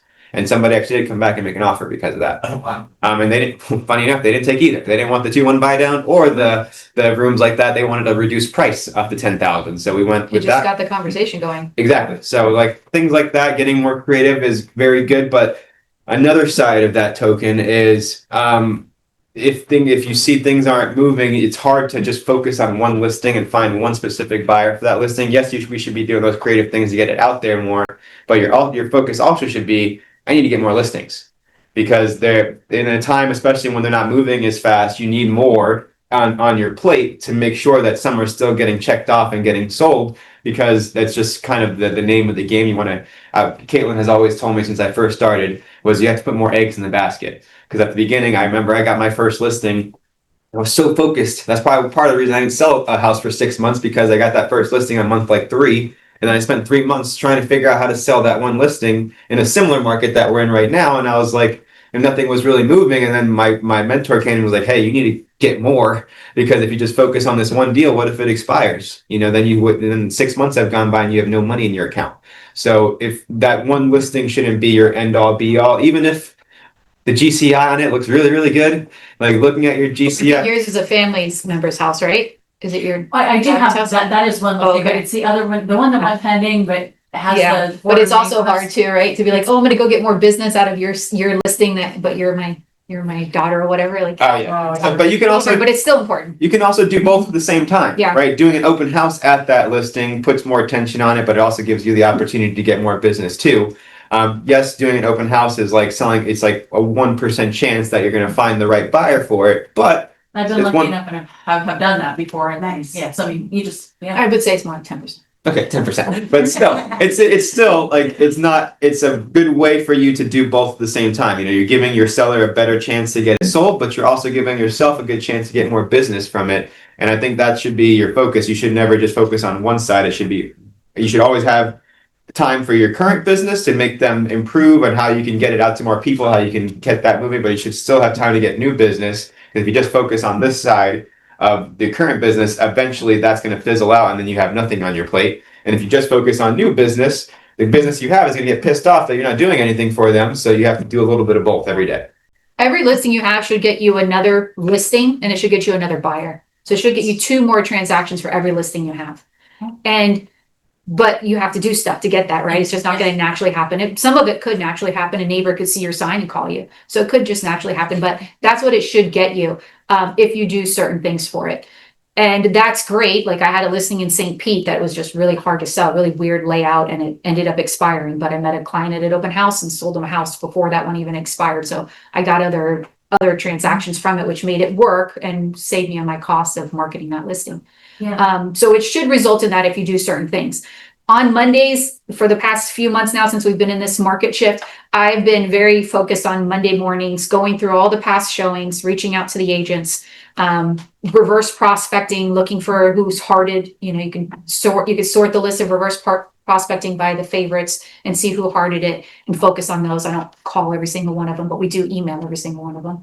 But calling those and really super focusing on the agents from these listings, not necessarily the neighbors so much or the open house attendees, but really the agents, because those are right now, we need to make good connections with them so that they think of our house when their client's out looking at 10 houses. And maybe their client already saw 10 houses and they totally forgot about yours. And now you're helping bringing it back top of mind so that they can go back to your agents and telling them, letting them know, like if you're going to do a price reduction, before you do a price reduction, call all the agents that showed it first. We're about to do a price reduction. Wanted to give your client first dibs before we lower the price and get a bunch of offers in here. Wanted to let you know.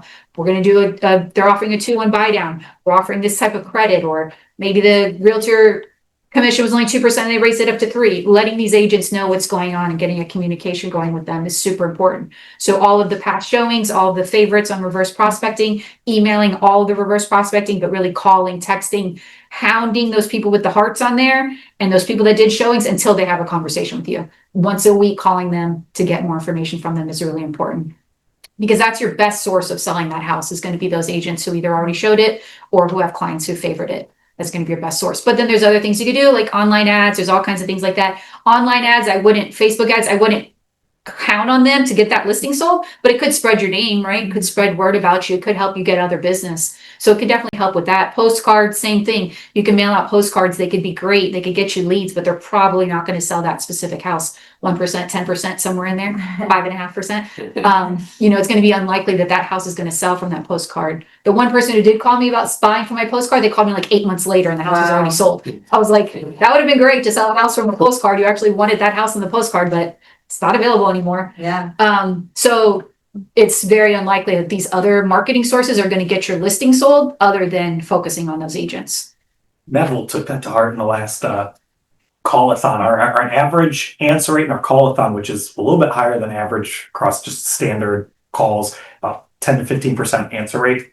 Normally you're looking close to 10%, maybe 12 highest. I'll get back on and bring it up for you, okay? Neville, he did all reverse prospecting calls. Yeah, I told Neville to come on Tuesday when I saw him, and then I had to go get my appendix. 45% answer. Wow. Half of all of it, Nice. and 100% positive conversation across the Nice. Go board. Neville. All the other agents. Reverse prospecting, is it just Zillow then that you're? No, using? so when you have a listing on the MLS, there's a little link you can click below and it'll tell you all the agents who've sent it out in their auto emails or emailed that listing to people. It'll tell you all the agents' information. So like if you go on the MLS and you see a listing, your client likes it and you email that listing to your client, MLS will tell that listing agent that you sent the email out to your client. So you shared it. So that's reverse prospecting. And then you have a whole list of all those emails for agents. So then those are the ones you should focus on because they obviously have clients that are fitting that criteria of that home. Okay, and so you're calling agents then, who's calling agents? Yeah. Calling agents, yeah. Yeah. And what did you say happened? I'm sorry. He got a 45% answer rate. We had all positive conversations. Yeah. So across the board. But You got it's realtors to 45%. answer their phone. Okay, doing better. Yeah. Improving. Go. I will say I have metrics that show, I got solid data that show there is a direct correlation between realtors who answer their phone and the number of sales they have. And I'm not kidding. I know this from our recruiting efforts. When you have over 5 sales in the past 12 months, you are like 65% more likely to answer a phone call. And I guarantee you that that is more so backwards. They have the sales because they answer the phone. But Any more questions? We're almost out of time. I had a question. So for FISBOs, you said like the goal after that first appointment is to get back in for a second appointment. So what does that look like? Like how are you able to get back in the door? So it depends. Like, so my process with a FISBO appointment is I do the tour with them Yeah. and then I sit down and do the comps with them and then I sit down and do the presentation with them. But it's not always you get to go through all of that. Right. Depends on their situation, right? Because they're not always expecting you. I'm usually there for like an hour, maybe hour and a half. And they're not usually expecting that. Most agents will show up and they do a quick 5-minute tour and they say, hey, will you list with me? And they're like, no, get the hell out of my house. And that's kind of how a lot of them will approach it, is they don't really build any relationship with them. So I try and take my time with the tour and really slow them down so that I'm building a relationship. Because it takes 30 minutes to spend with a stranger before they'll even view you as like an acquaintance or a friend, no matter what. Just psychologically, it takes us that long. So I want to spend that time with you on the tour, because I can get you comfortable with me throughout the tour, then by the time we sit down and do the comps, it's a lot easier. Now, not every house is big enough for you to last 30 minutes on the tour. If it's a 1-bedroom condo, no matter what, the tour is 5 minutes. So it's a little bit tougher, but I try to slow them down as much as I can, and I try and talk about them and their life and their kids and their families and their sports and their whatever they like. That I see on the walls. I'll make conversations about whatever I see. I never try and say things that I'm not. Like if I see deer heads on the wall, I'm not going to tell them I like to hunt too, because I've never been hunting. I never will. But you connect with them, right? So that takes longer. So a lot of times I'll get to a point where they're like, hey, I only have like 5 minutes left. I say, oh my gosh, I'm so sorry. Can I schedule maybe a time to come back on Friday at 1 or 3? What's better for you? And that way I can finish the appointment. So that's one way to do it. But even if I get through the entire appointment, throughout that appointment, I'm figuring out ways to come back. So while I'm presenting the comps to you, what I like to do is I'll show you active comps first and say, hey, this is your competition. Have you guys seen this before? And a lot of them will say, oh yeah, we've seen it. We've driven by it. And I always like to say, well, have you been inside of these houses? And almost always, I've only had one person ever tell me yes because it was a friend's house. But almost always, they're like, oh, I've never seen the inside of it. I was like, hey, listen, I'll be in the neighborhood on Thursday. Do you want to go check them out at 1 o'clock, maybe 3? It takes us 15 minutes, but at least you can see what the competition is from the inside. And what's good about that is if I can get you into the competition's homes, then you can tell me why your home is better than that, and I can use that to get you a higher price with my buyers. And now it's a reason for them to go out and see comps with me. And then sometimes that doesn't work. A lot of times they're gonna say, well, I just don't have the time for it. I don't feel like going to check out the competition. Pictures are good enough for me. And I'm like, okay. And then I'll move on a little bit, and then we'll get done with the comps. And then not when we're done with the comps, when we're done with the tour, what I like to do is during the tour, I like to ask what they want in their next home. So in every single room, I try to figure out, this is the current kitchen. What does the next kitchen look like? What is the next master bedroom? What is it missing? Like, what are you looking for in that next home? So by the end of the tour, I have this list of what you want in the next home, and I like to read it all back to them. And I'll say, hey, listen, you said you're looking for a 3-bedroom house. You want an updated kitchen. You want it in Largo. You said it has to be next to Largo Elementary School, and it also needs to have a fenced-in backyard because you have 2 dogs. But you know what? I'm actually thinking of a few houses that could probably be perfect for you. Do you have time on Friday to go check them out with me? And typically they'll be like, what do you mean? I have to sell this house before I go buy that house. I don't want to get my hopes up for nothing. And what I tell them is, hey, listen, I totally get that. I wouldn't be a good friend, hand on the heart, if I didn't take you out. Because listen, if you asked 100 realtors to take you out to buy houses while you were still waiting to put your house on the market for sale, 99 of them would tell you no because they don't want to waste your time. But I'm the one that would tell you yes because I want to make sure that if I got you a buyer tomorrow, that you know where you're going. God forbid I get you a contract tomorrow. Do you have a place to go to? And they always say, well, no. I guess we'll figure it out when we have that. And I'll say, well, what if that buyer wants to close in 30 days? And then you have to close in 30 days too. So that gives you 0 days to find your next house. How are we going to do this? And it kind of comes to, you can see the light turn on like, oh, okay, that makes kind of sense. So now I've set an appointment with them to show them houses. So after the tour, I try to show them houses to buy. If that doesn't work out after the comps, I try to show them houses for their competition. If that doesn't work out during my presentation, I'll try and offer to do an open house for them. Which clear cooperation policy, when it first came out, you weren't allowed to do that for FSBOs. If you marketed them, you had to list their house within 24 hours. But I spoke to an attorney now. I guess it's changed. They've loosened the regulations where as long as you don't have a signed listing agreement with that person, you can market it without having to list it within 24 hours. So that's my third option is like, as I'm going through the presentation, I'll say, hey, listen, would you mind if I just did an open house for you? Maybe next weekend, this weekend, I could do it Saturday, 12 to 4. And if they say yes, it's an easy yes. And then I like to always say, hey, listen, after this open house, I can promise you that even if I don't bring you a buyer this weekend, that I guarantee you that you're going to be so impressed with my work ethic that you're going to want to hire me as your realtor. And I say it with extreme confidence, and I look them dead in their eye. And you can't say it shakily, but when I say that, they can feel that, right? And then I go into my open house and I say, I know you've probably seen open houses before. A lot of realtors will put out 2 signs, and then they'll sit in your house and eat their own cookies for 2 hours. And they'll have maybe one person show up, and it's probably the neighbor just trying to figure out what the house is worth. And a lot of them don't do a lot of work, but I'm going to be different. I'm actually going to show up here the day before the open house, and I'm going to door knock not your neighborhood, but the neighborhood next door to us, because I call that a feeder neighborhood. And I'm going to look for a neighborhood that's either one level above your neighborhood as far as price goes, or one level below, because that means if they're below, they're going to upgrade into your neighborhood. If they're above, they're going to downsize into your neighborhood. Maybe their kids just moved out and went to college. So I'm going to go door knock your feeder neighborhood today or on Friday. And then on Saturday, the morning of the open house, I'm going to come back and door knock your neighborhood, tell all your neighbors about the open house. And a lot of times they'll say, well, why are you going to tell my neighbors about the open house? They live here already.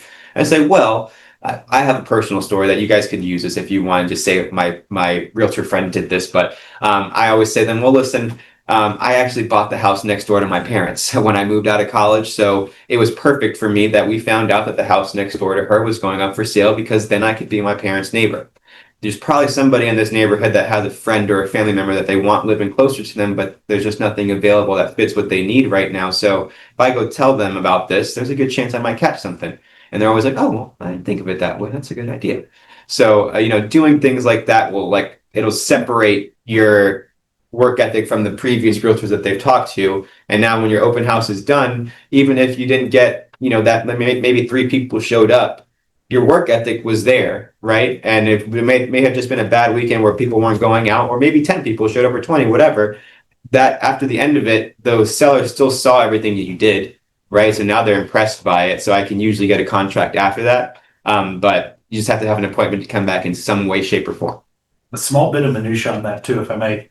An important part, and then you said it every single time. Every time you're trying to book an appointment, you are saying specific times. You're not saying, hey, you just want to meet next week? We meet again another couple of days. It's, can we meet tomorrow? I'm available at 1 or 3. I'd love to come by tomorrow. If you say specific, it's sales 101. Same thing in a restaurant. You don't say you want a dessert. It's bring out some chocolate ganache cake for you. Basically. Same thing. It's let's meet tomorrow. You're making it realistic and approachable. Boom. Mhm. So it's super important. And I feel like the sometimes. dead horse that you guys keep beating is going above and beyond. I feel like that's like the thing that we keep circling back on is doing the extra things for your clients. Wow, oh, spooky. But yeah, just go doing the extra things for your clients because that's how they become repeat clients. That's why they refer you guys, not just because you're the expert in every scenario, but because you're gonna find a solution and you're gonna do whatever it takes to make them, like, I guess in the world of Tony Robbins, a raving fan. You know, and I feel like I love hearing that. And I think even new agents, if they don't know what those things are, could just ask, you know, like, hey, I have a client that's going through this. I have no idea what to do. What do you guys think? You know, because then you'll get, you know, the expertise of everyone else in the room, in the brokerage, to kind of help you problem solve that and figure out ways to go above and beyond. Because it's hard when you're new of even knowing what above and beyond is, right? Like, I didn't even know there was this option. And now I'm like, now I got all these options that I never knew about before. So yeah, not being afraid to ask for help when you have clients that have a concern that maybe you don't know exactly what to do with. Wonderful. Any closing remarks from you, my friends, or anything else you want to put a pin on? Because I know we're running low on time. I don't want to impose anymore. Hi, yeah, I don't mean to interrupt, or I didn't know how to raise my hand. I'm driving and still doing this, but I wanted to ask, what was the slogan that somebody had said about living to work, not work to live? You know, when we were trying to have time with our family, you know, and like, does somebody recall? It was early on and I forgot exactly. That's okay. I said that we should not live to work, but we work to live. Right. Yeah. It's a good slogan because everybody generally does it backwards. Yeah. Thanks for tuning in, Erica. It's good to see you. Okay. Thank you. We should have Justin King as one of the next people because he has. Yeah, he has a different approach and different things that he does for sure. We're co-listing a property together. Nice. And so I see it on homes.com. I see my numbers views and the one that I co-list with him, and it's like 5 times as much. Wow. I'm like, all right, I guess homes.com is doing something for that. He's got some very impressive digital systems. Yeah. Very. But I like homes.com. It's Justin King that does it. So that's why we're saying we should have him on too, because he does a lot of different things that we do. So yeah, we can have him talk about it. But I just noticed when I go, because anybody, you don't have to have a membership to have a homes.com profile or whatever. So I can see the views of my listings, and I've been sharing that with my clients. And the one that I have co-listed with Justin's the listing agent on it too, and he pays for the services. It's like 10,000 views, and mine are like 2,000. Oh, wow. Yeah, without Yeah, so we'll the find out homes.com boost. what all he's paying for. I don't know if it's resulting in That'd be cool. money, but unless You've got multiple CRMs connected together. Definitely a good thing to have him go at lighten them out. He'd be a good one. We got a bunch of good agents that we'd like to dive in. sure. But Well, you guys are wonderful. thank you guys so much. Thank you. No, appreciate you, friends. Guys, we're gonna do our best to get the recording up as soon as possible, depending on the internet. But thank you, friends. We'll have it available in Trainio for you guys, and see you soon. Stay safe.